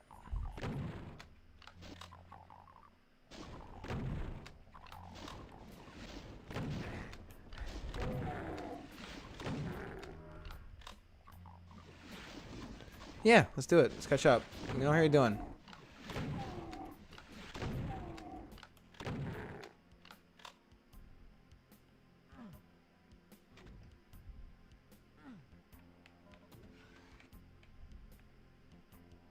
I'm quick enough I can do this.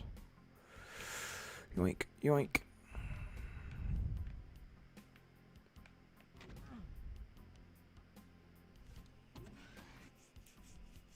I want to try to update my chat too.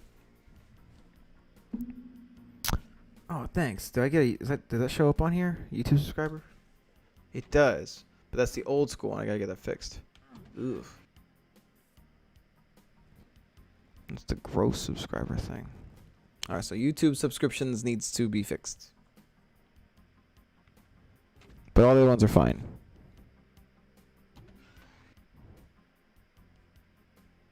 Yeah, boom. That stuff's cool. Anna would have appreciated that one.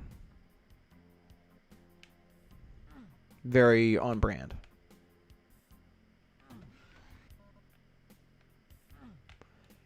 I guess I'll get that cell thing over there.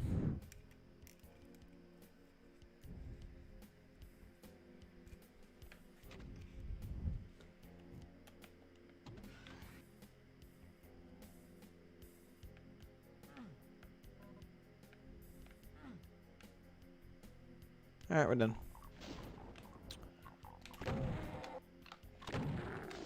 What the? How did you survive?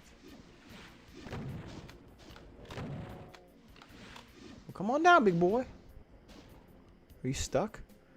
Oh, I know how to get to you. Yeah. I know how to get over to you.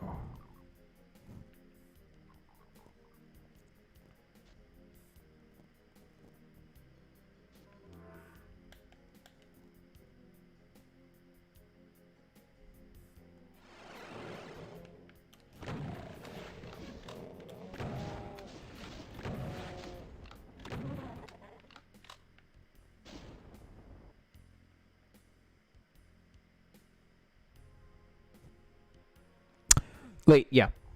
After the Night Ride FM event, I plan to, yes. Probably at 11 o'clock, depending on how late the stream is. Whenever it ends, basically, I'll be hopping on here.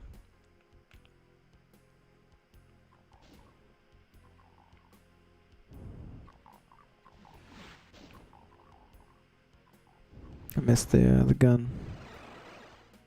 Yep, I missed it.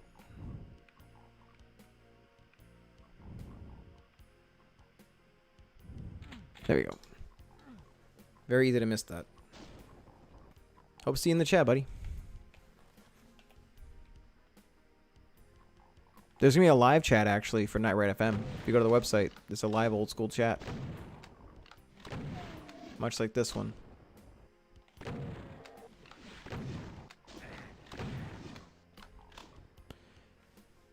Alright. I didn't kill everybody, but I got most of them. Hey, downtown. 21 minutes.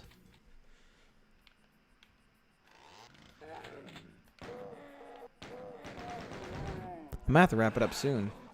I don't want to, though, because I've got all you guys tuning in. But I might have to, because I got an early day tomorrow. How did it hit me? I was letting it hit him.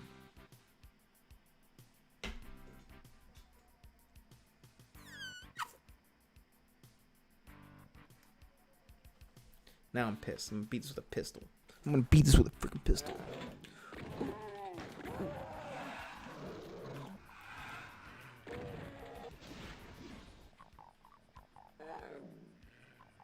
Yep. I have two Instagrams. One for my music, one for my gaming. My music one's a lot bigger. Just look up Power Rob Gaming, which is the new one for this, and Power Rob Music, and that is the bigger one. My bands also have Instagrams. I am talking. So Power Rob Music, that's my main one for my music endeavors. Ugh. Oh my god, it's terrible. Or Power Rob Gaming, which is for this stuff. That's new. I just launched it recently.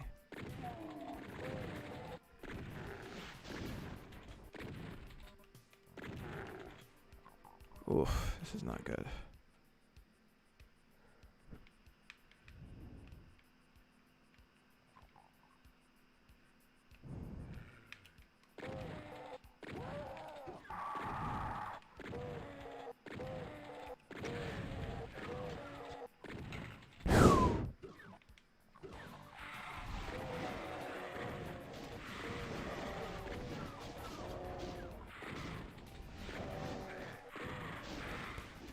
Open the fuck.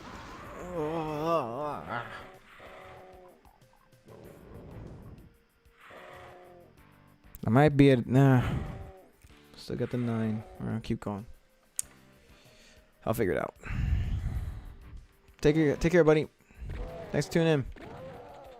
See you tomorrow. Awesome, man. I'll throw a follow back.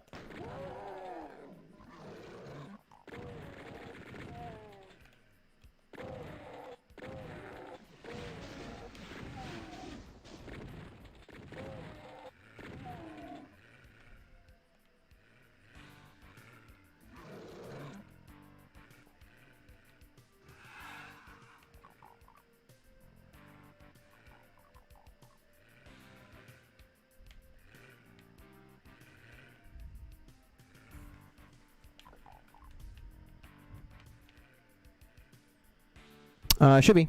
Well, this is Power Rob Official is my Twitter, or sorry, is my Twitch. For Instagram, it's a little too long, so it's Power Rob Gaming and Power Rob Music. Those are my two. Music's the big one. This one's just starting.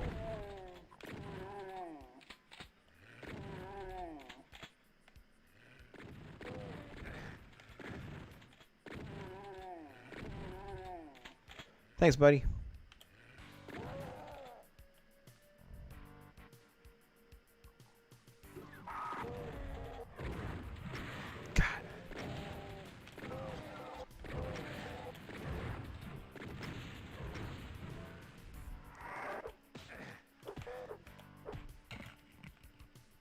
That's how you stop them. That's how you stop them with your bare hands.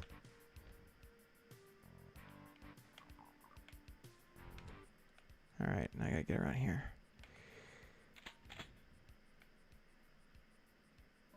Yoink. There we go. I had to clip in here. I'll work around. I gotta get this chain gun. Hey, secret. What? Huh? I don't understand.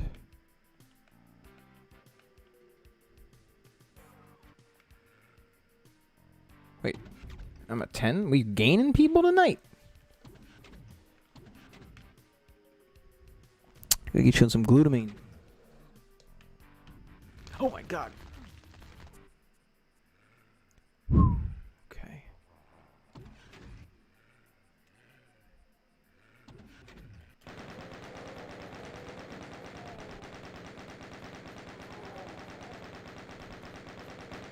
That's pointless. Ugh.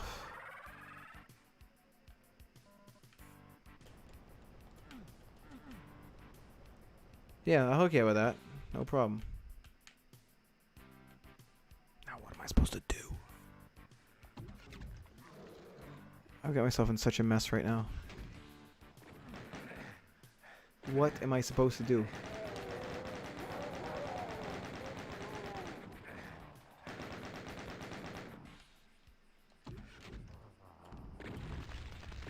Go! Oh my god. What? I think I'm trapped.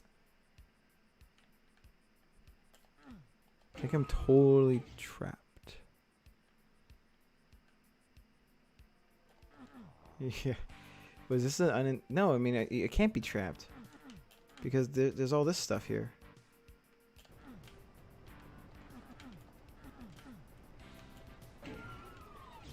What the fuck?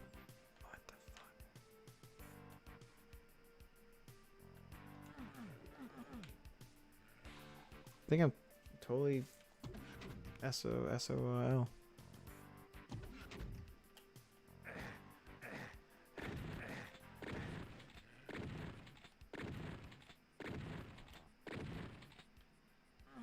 What am I supposed to do to get around here?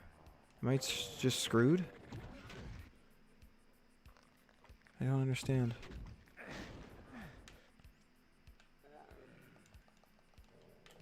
There's got to be a way to get back in there.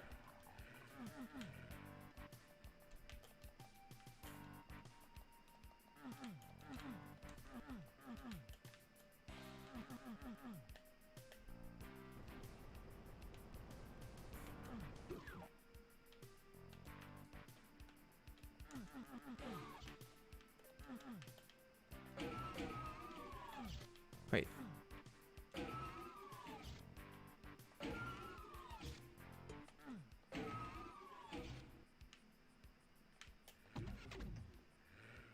I don't understand.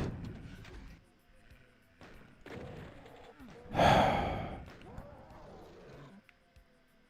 don't know what to do.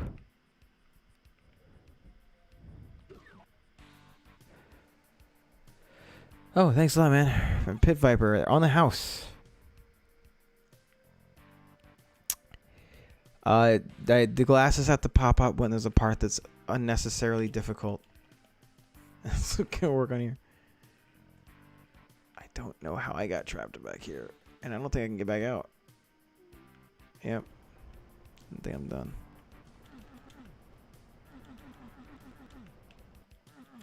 I don't want to let these guys just kill me. Oh, these? No. These are the herbivores. These are a special special brand or special upgraded new version of the Pit Viper sunglasses. I can show you some of my other favorites while I'm at it. They're right in the next room. Let me show you.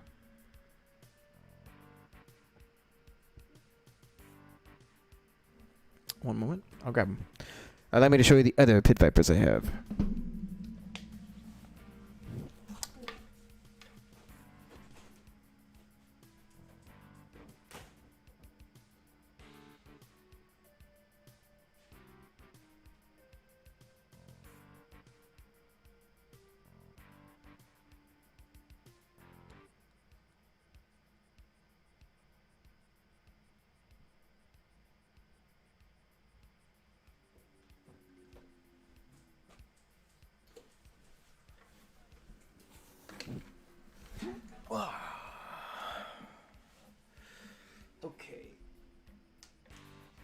my one here.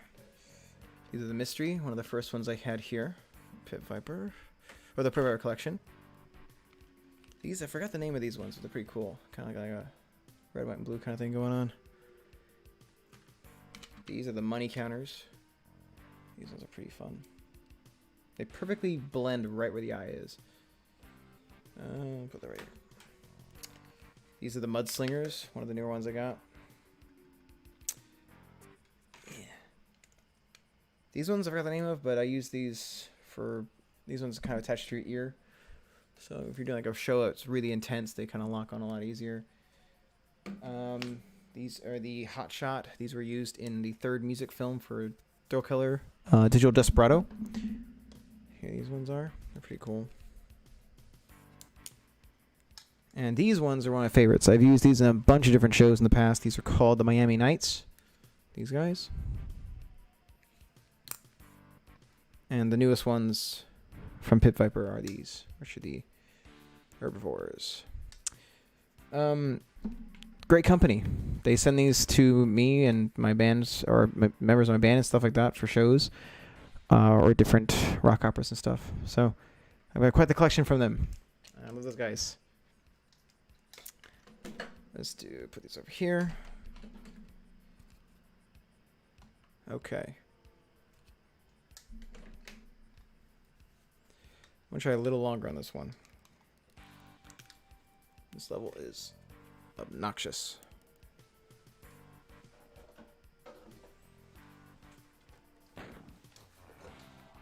Okay. Back is itchy tonight. I think that's it for me in this level. I think I've got to start over again. Personal preference, I think the best way to go... Yes, kill me. I'm done. I like Pit Vipers. I'm kind of biased, but I love Pit Vipers.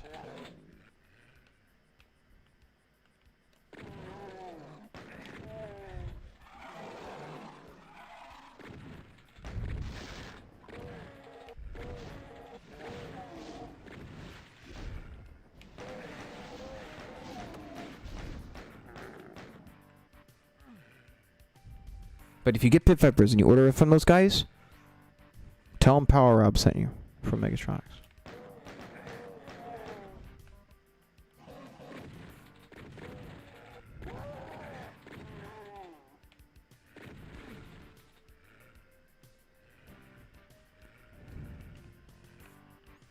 You should get some Pit Vipers, Spanky. You'd pull them off. I got some black ones.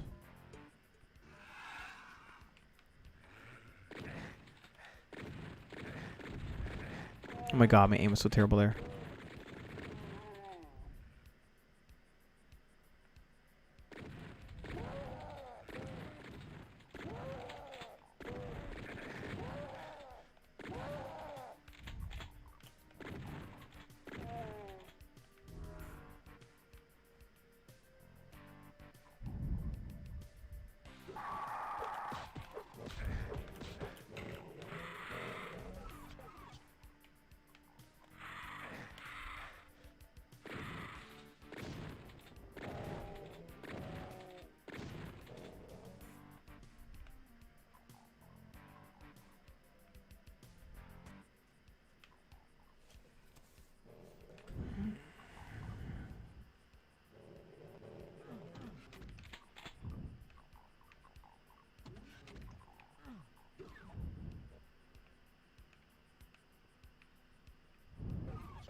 I'll get it.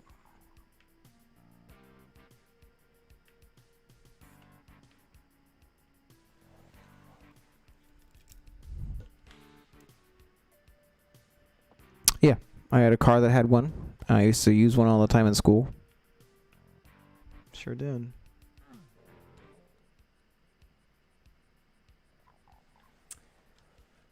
I was in a hard part of the level and I had to focus. These are very good at blocking out light. A little too good. Oh, I think of Mysterious Eyes. Okay. I guess so.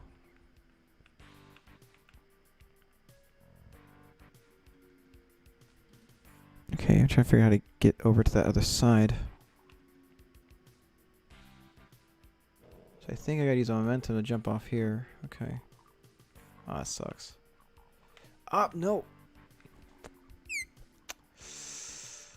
One more time.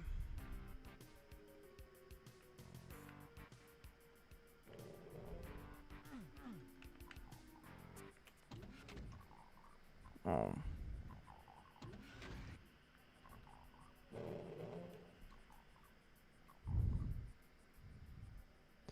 I'm trying to keep up.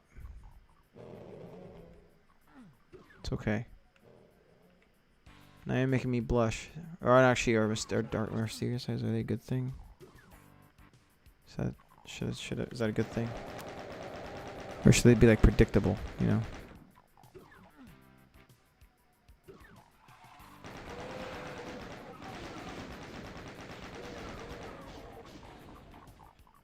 I don't know about that.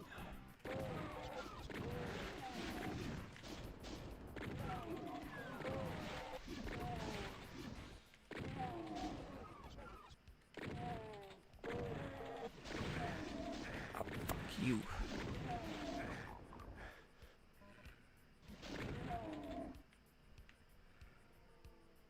Oh, hey.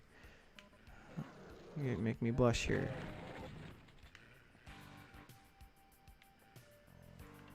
Just look at how red my face is. Hey now. Be cool now.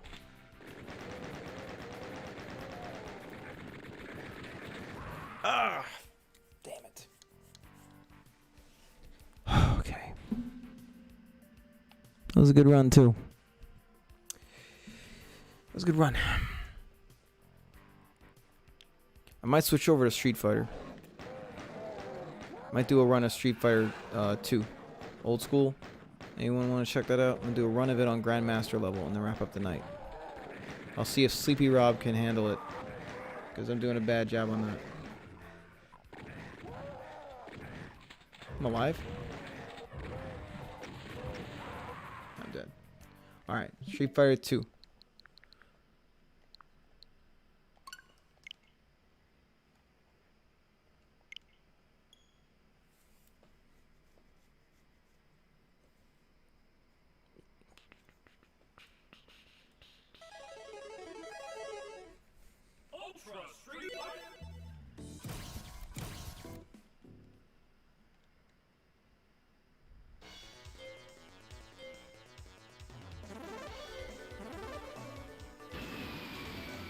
USA.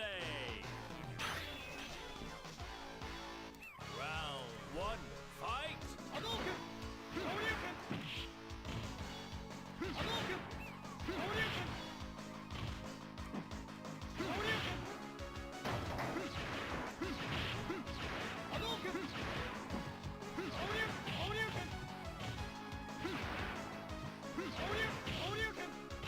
Ken's kind of dumb in this game. 3. He does 3 in a row every time. Don't know why. You win. Round two, fight. Ah, whoops. Okay.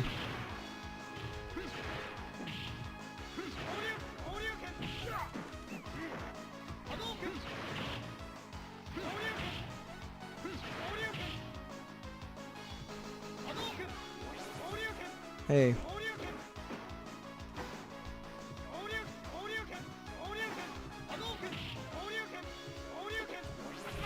Oh, fine. Fine. Fine. Just gonna style on him. Just ruin it. You win. Round three, fight. What the? How did that hit me? Should have been smart than that.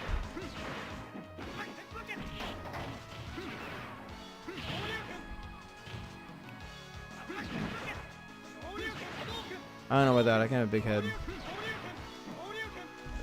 Hey! Okay, this is embarrassing.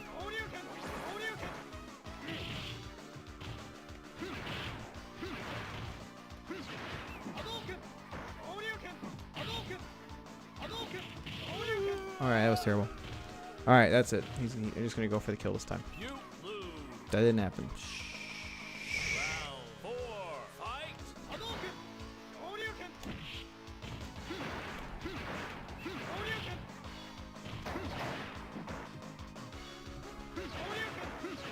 Hey, I still got work to do. Give her that. Hey.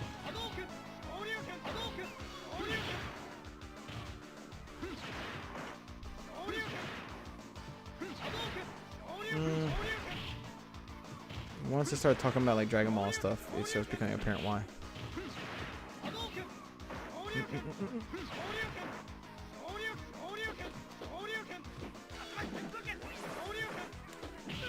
Ah, dropped it. You win.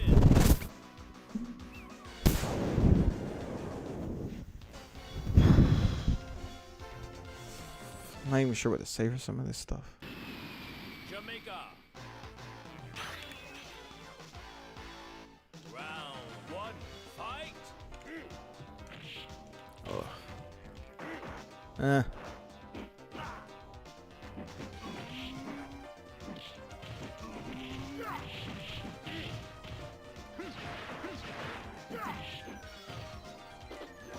Bye-bye. 10 viewers, man. That's really awesome. You guys are cool tonight. Round 2. Fight. Ah, usually begins to the jump.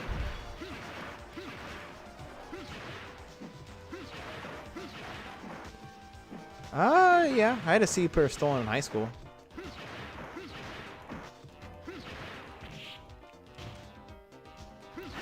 Well, I've got the lights turned up, so it's gonna hide, right?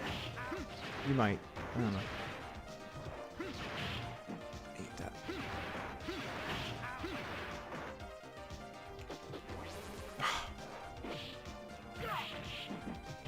Oh, I dropped the combo. Terrible. Shameful.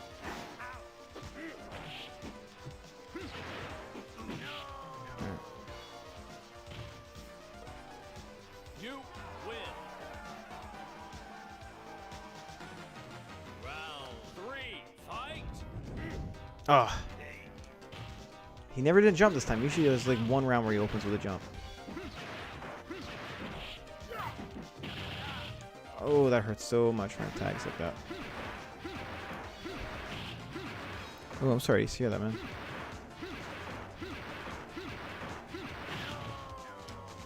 Ah, that was cheesy. Sorry. You win. Poor thing, man. So sorry about that. India. Round 1. Fight.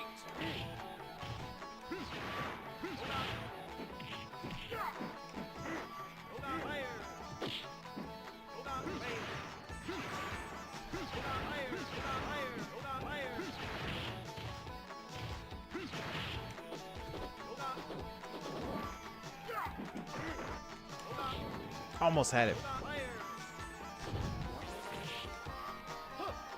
Fine.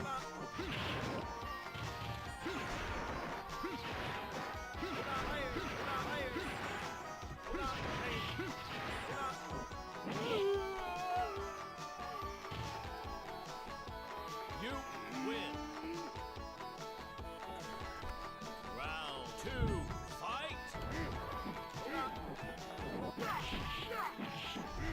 Oh, almost did the 3-hit or throw a 3-move combo.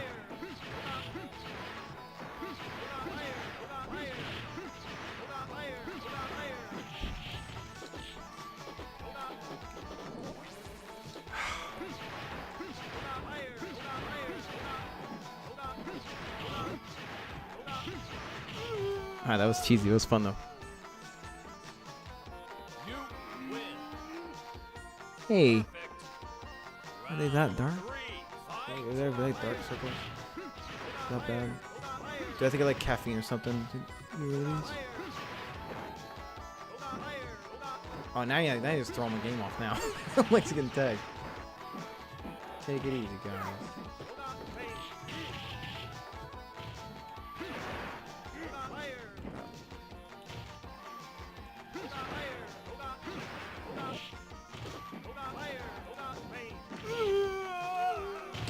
Really, dude? It's my first double KO in this game. Round 4. Fight.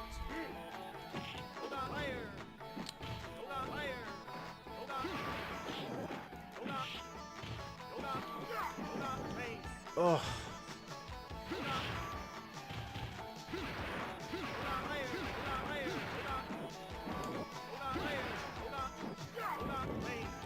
It's terrible.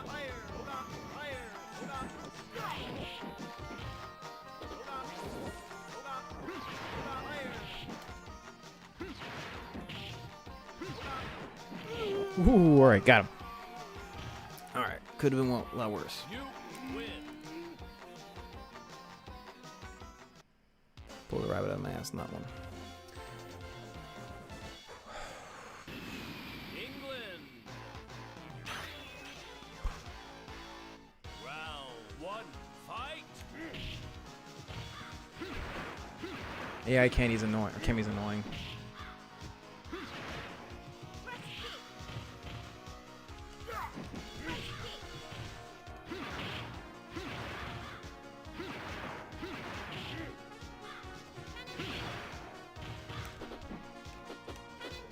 Oh, messed up.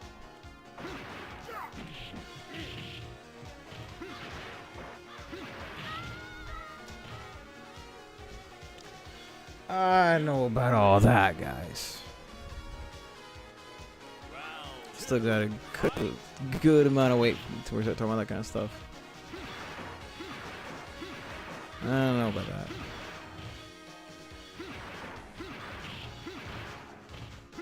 Gotta drop about 20 some pounds, something like that. I'm getting there though. Getting tired of shakes. Tons of chicken.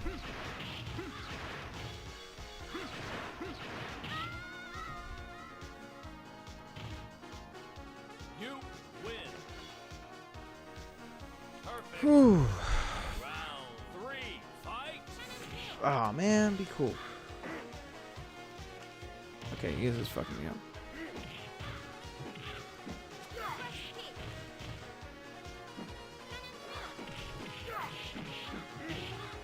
Screw you.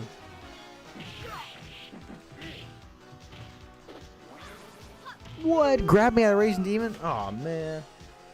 Well, You lose. with a new music video coming up, I want to get rid of it. Round 4. Fight. I did a Shuriken there. What the hell? Nope. Not today.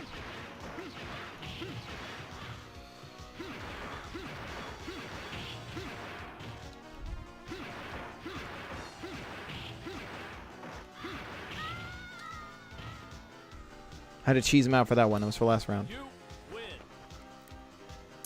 Got big plans for Megatronics, so I've been busting my butt as much as I can at the gym for this stuff. Japan. Also for Power Up. I want to make sure I look as like pop as I can for that. Round 1. Fight. Hey now, when have I showed you that stuff? Have I ever done that?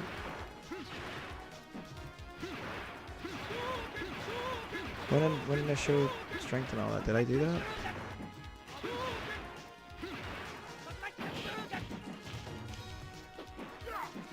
Oh my god. Cut it out.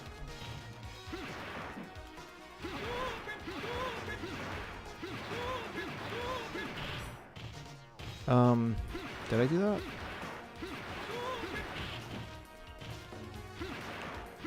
Man, you're so hard to focus. You win. Round 2. Fight.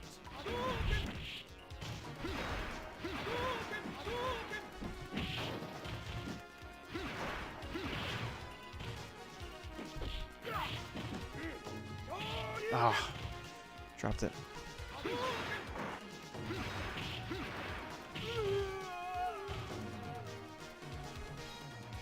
You win. Well, we'll see if I can get rid of that second part. Fight. I have. Oh boy, it wasn't intentional. I promise.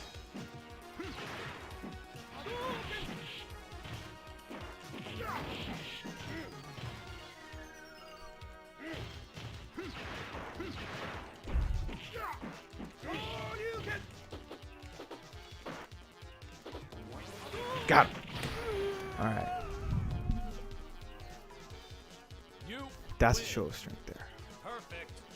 Perfect Raging Demon ending. There you go. Got the Shangoku Satsu.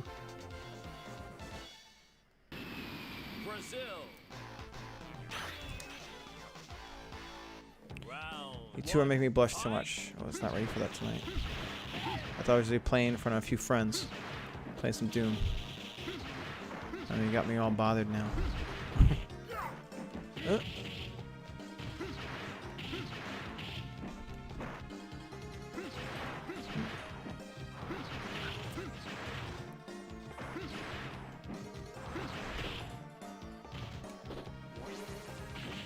Alright, double perfect Tatsu. Or Sengoku Satsu. There we go. You win. Not bad. Perfect. Round two. Fight.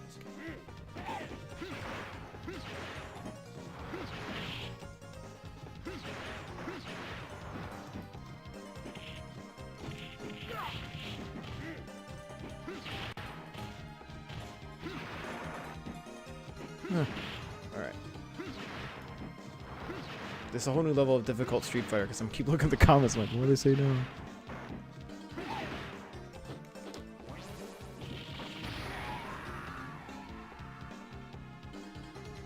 You win.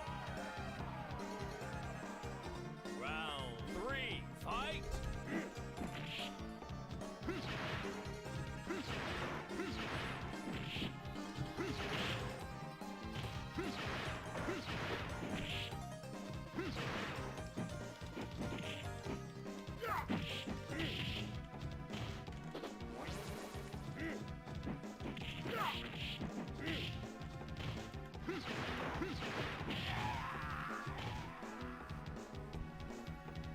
You win.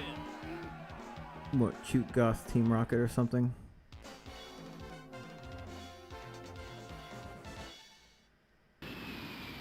USA. Round one. Fight.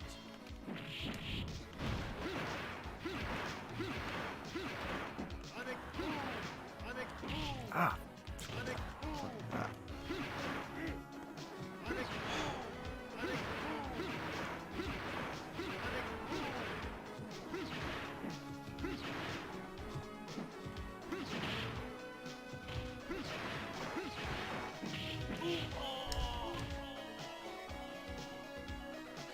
You You get like a win. Shadow Meowth or something like that? Or the Aloha one?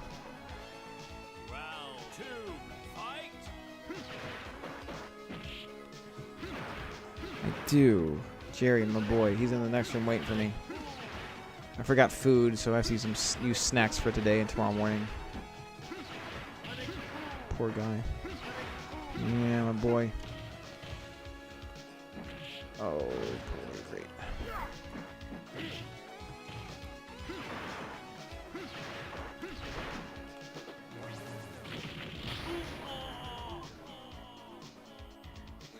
Yes, Jerry, my best friend. He's a very, very good boy. Round three. Fight.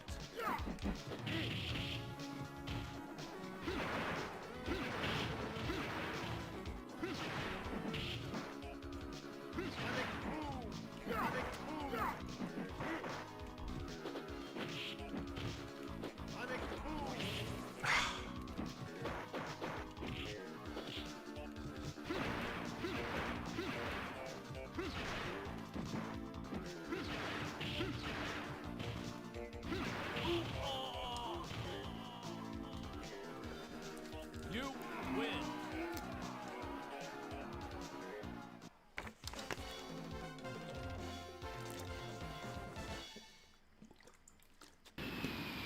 Hong Kong. Round one. Fight.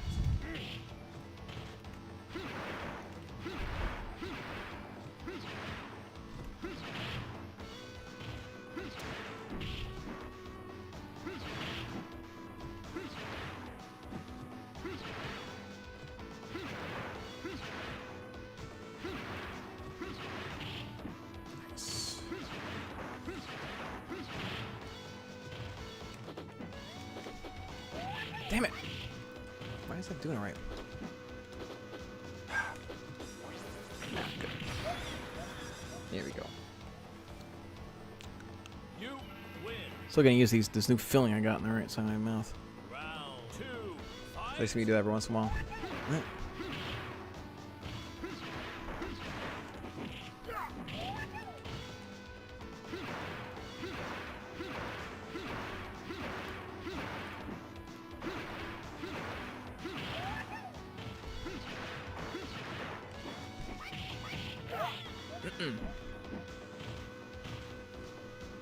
You win.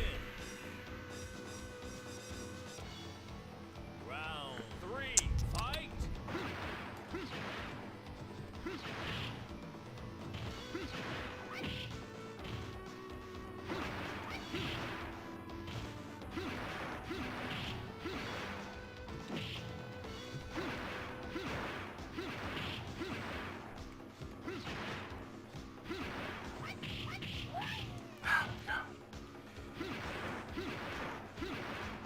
Really?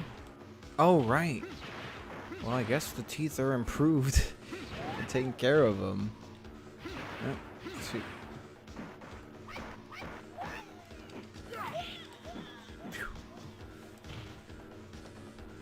You win.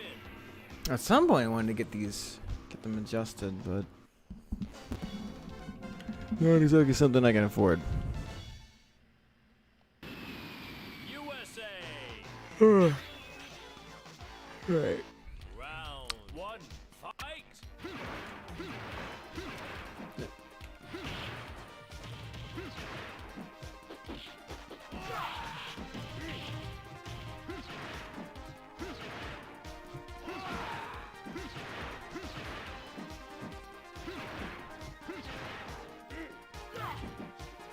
Oh, come on.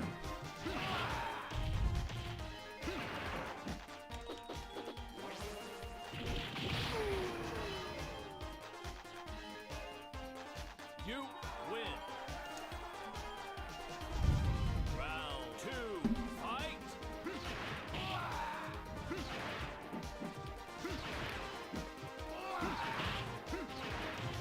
We should look at this. Look at the chat, just spamming Hadouken, just like trying to figure out how to respond to this stuff.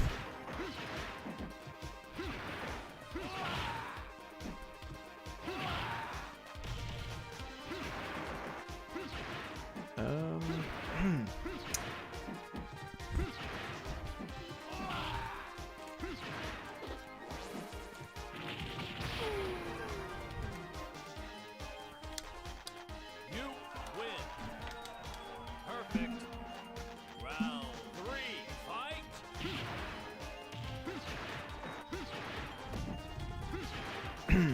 Okay. This is definitely an interesting chat.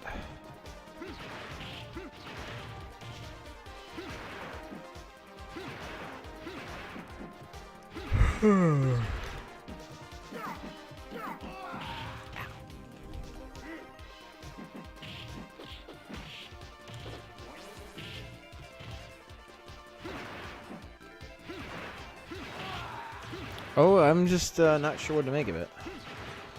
That's all.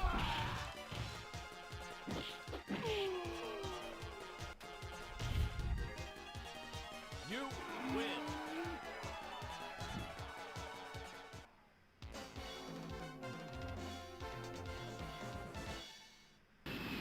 Spain.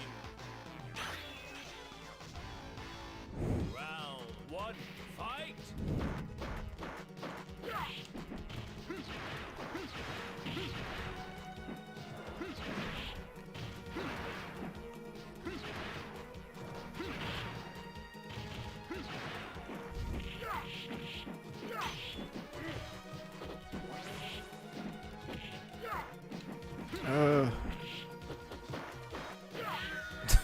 It's probably one of those effective strategies to throw me off in a fighting game.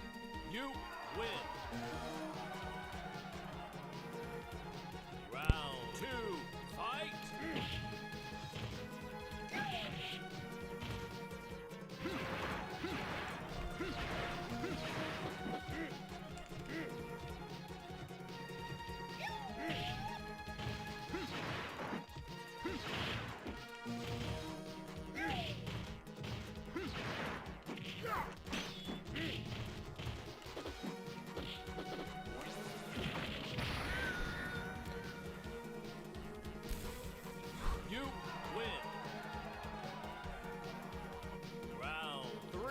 No, I mean I'm here for it. I just don't know what to say, that's all.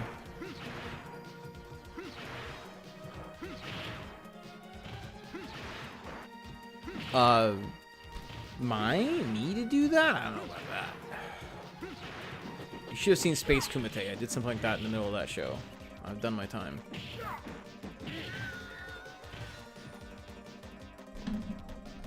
You win.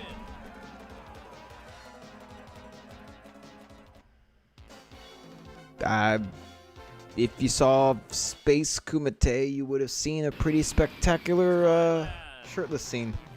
I had to bust my butt for that one. Round one, fight.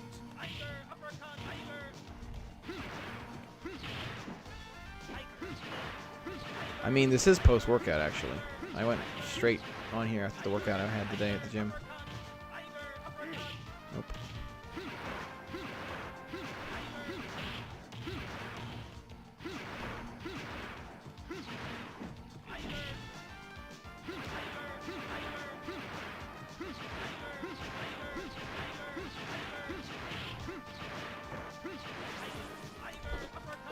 Damn it.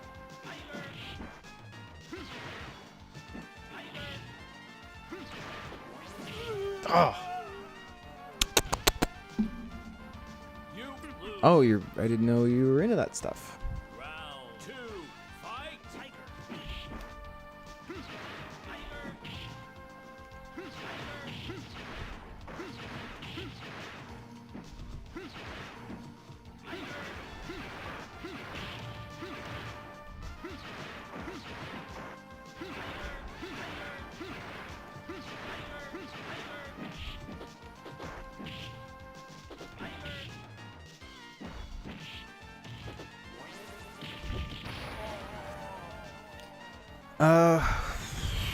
Well, Round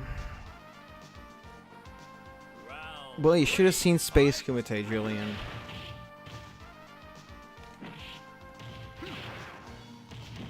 Do we need to make like a private Discord or something with you two?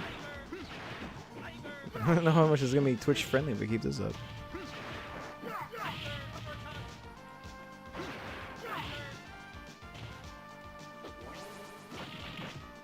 Oh sh.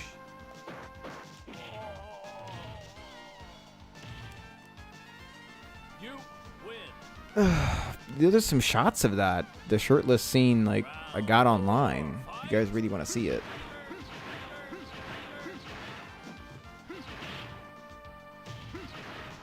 I like fast like crazy for that crap.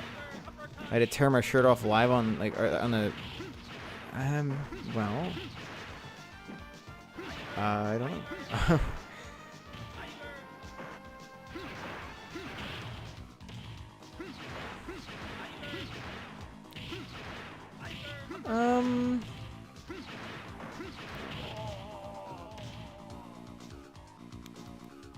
You win.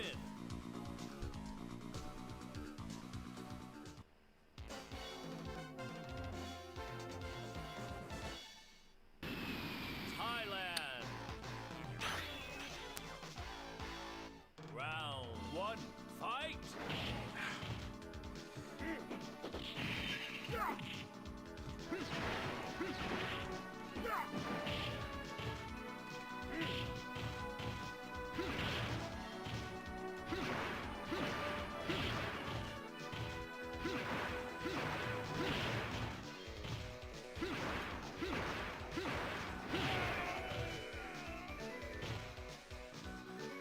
You win. I do not know. I I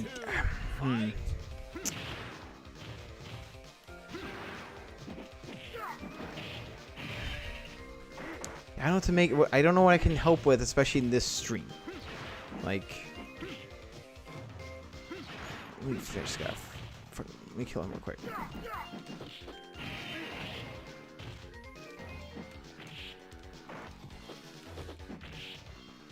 Oh my god. I don't think you asked that before. Round three, fight. I can see.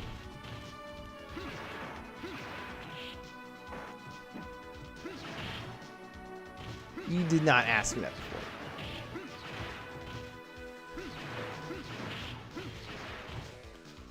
When did you ask me that?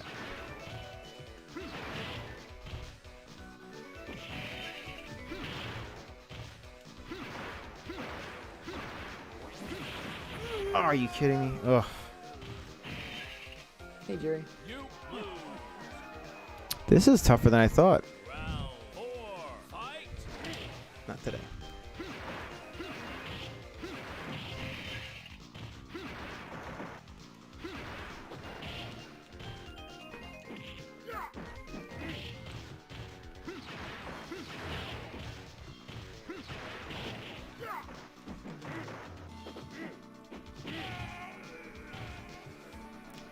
You did? You Oh, win. I don't remember what I would have answered. Round It just depends on, I guess, the girl, I suppose. I don't know if I have one. Why are you so curious about that? Really? Oh, that makes sense. That's what you get. You win.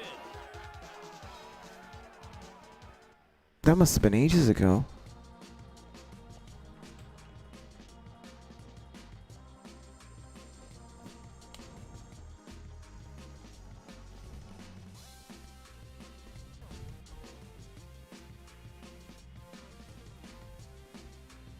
Why exactly is that something you're curious about then?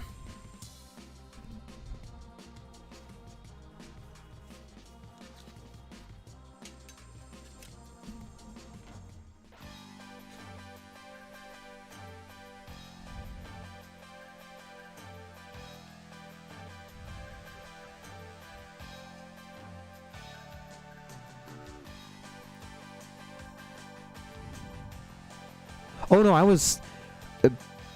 There was something that was censored that Jillian mentioned she asked me about, and I was wondering why she was curious about apparently a certain preference I may have had. That's what I think it was censored, so it might seem like I'm answering to something else. Oh, which are the two? Oh, I don't know. I guess it depends on the girl, I suppose.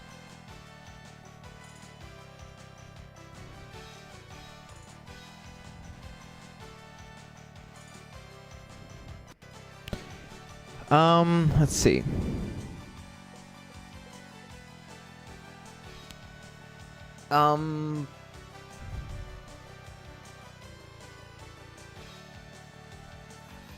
I guess usually the former of the two, but again, it really depends on the girl.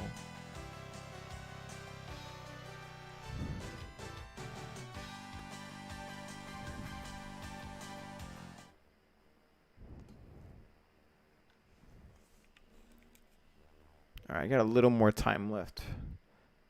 Because I was maybe not expecting this discussion tonight.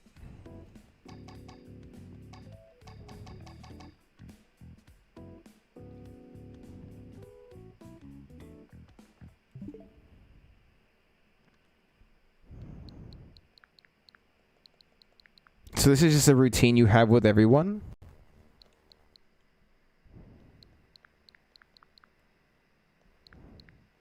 Alright, I guess I'll do classic mode smash while doing this.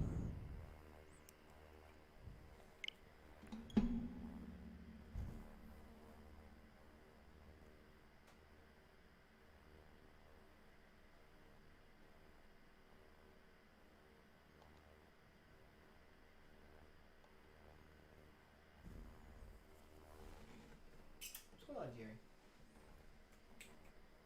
Yeah, I'll be going to bed soon. I was wondering why I'm not in bed. Maybe.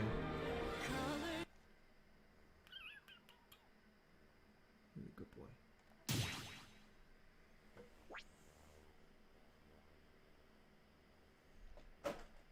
You're not knocking over my water now.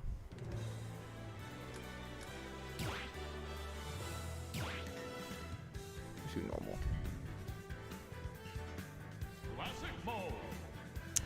Definitely was not expecting it, that's for sure.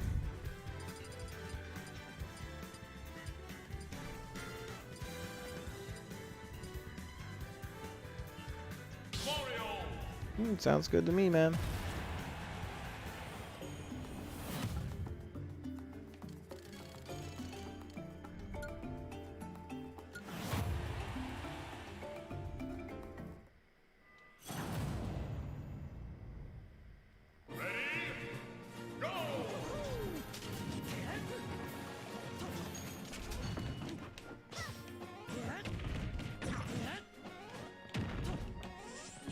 Hey.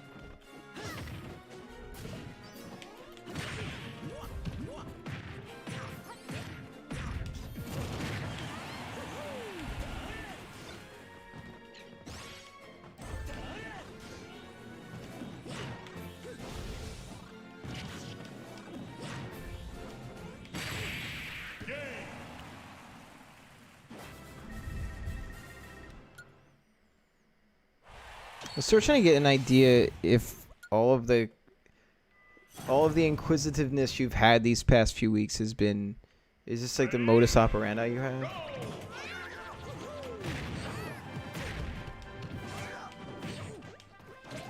Ooh.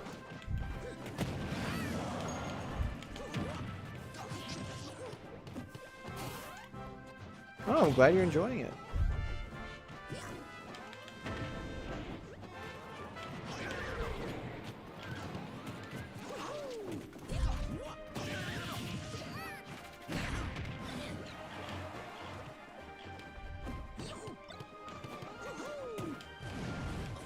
Oh.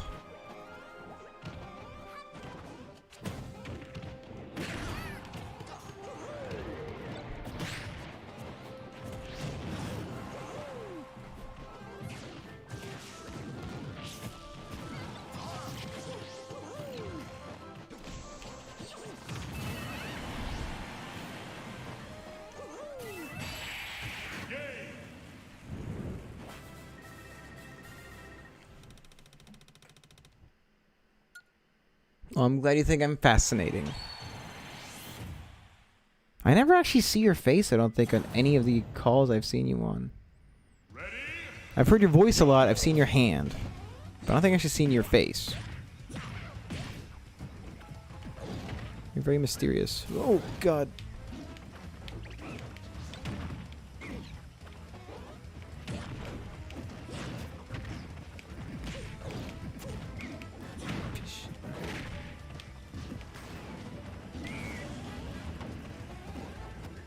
Oh, you guys are very sweet.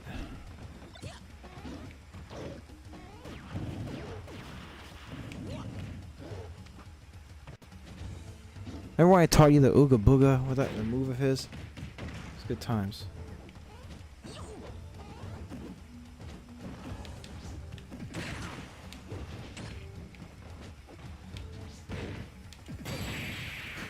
It's such a stupid move. Ooga Booga.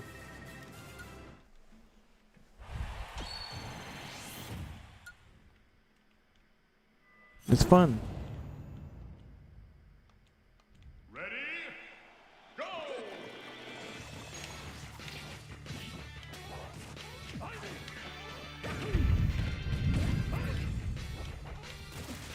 Oh, almost dunked him.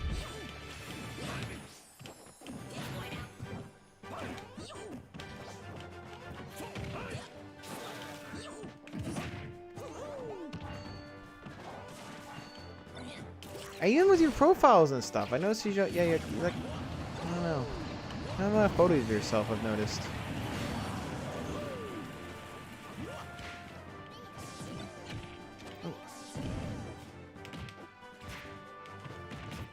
Cut out.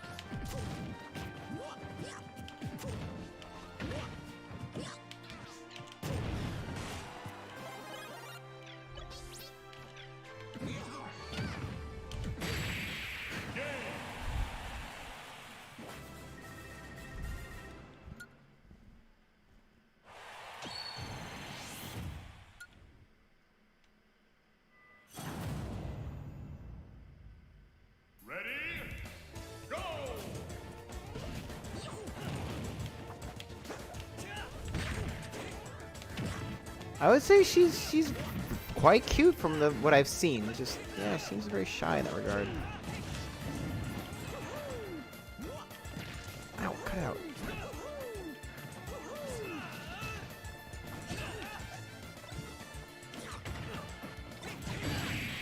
What? What was that? Yeah. That was dumb. Now you're gonna die.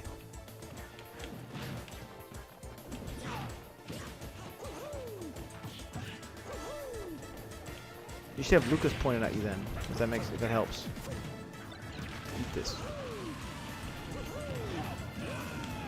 This is for killing you.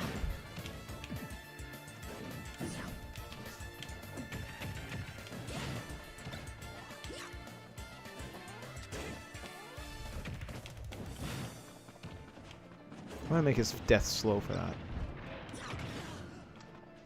Don't you die yet.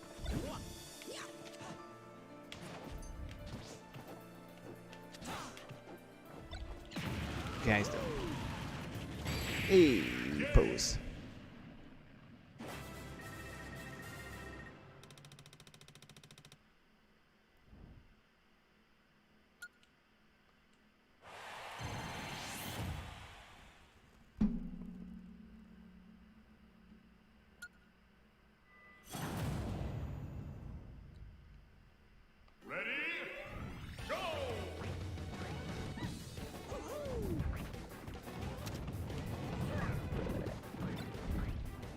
Jillian is so modest. Look at her.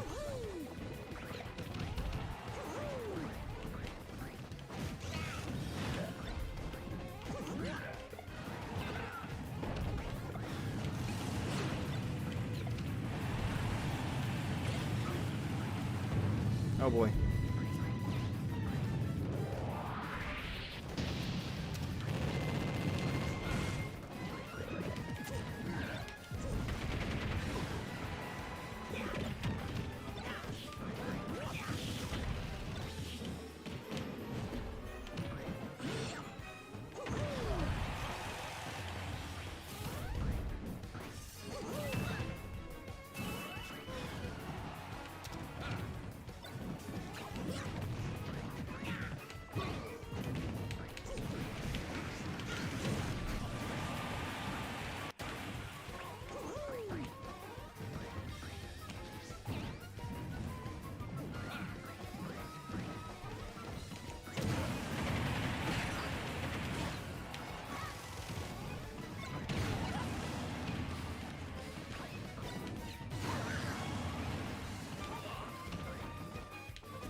Well, it's true. You're so clandestine with your photos, so I was always wondering about that.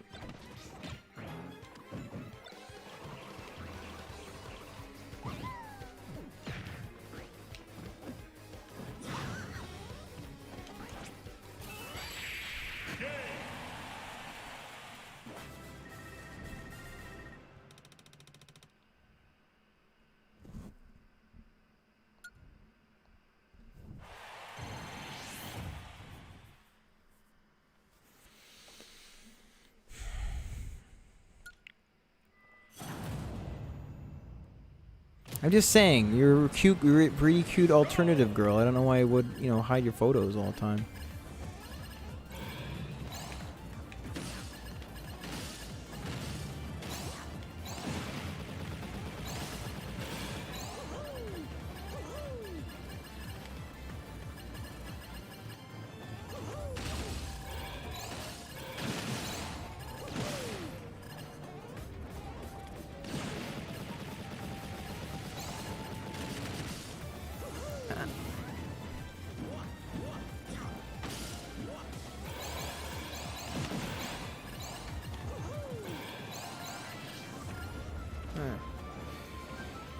I was being sincere, though.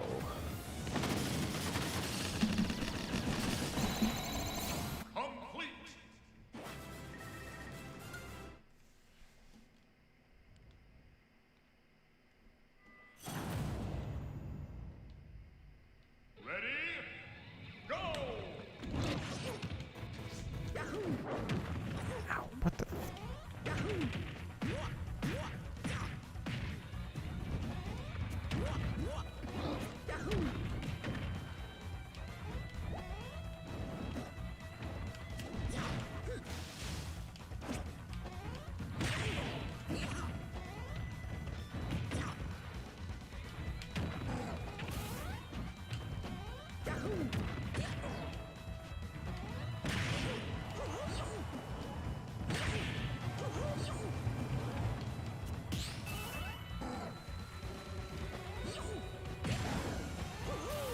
Oh boy. I feel that.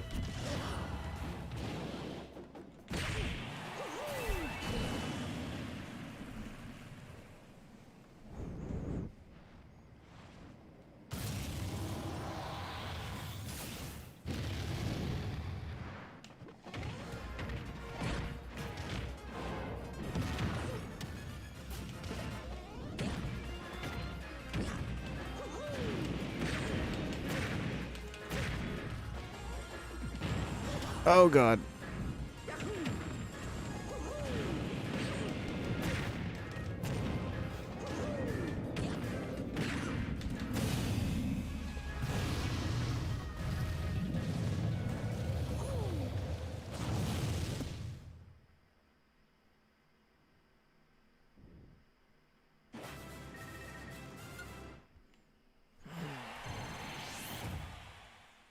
Nice work.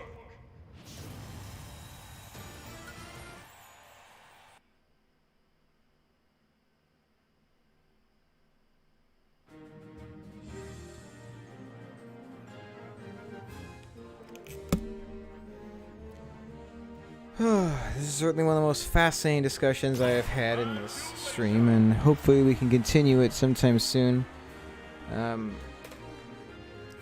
Yeah, this has definitely been something I did not expect today.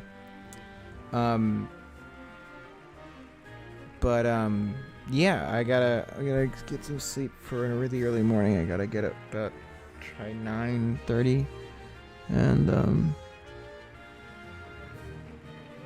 yeah, it was me bumping this handle by accident. All good. It gets creaky, but otherwise, yeah, I gotta get some rest. I've got a bunch of tunes I gotta finish.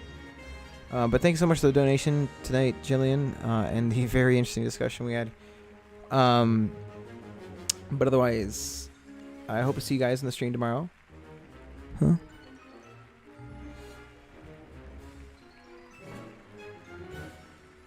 Let's see. Wow, that's really bad. I'm sorry to hear that. Be safe out there, man. It's been nice meeting you. But yeah, cat's better than anything else. Go to bed. So, yeah, I hope to see you guys soon. And yeah, I will catch you guys hopefully in tomorrow's stream. And looking forward to hearing what everybody thinks of the new EP. So, have a great night. Love you too, buddy.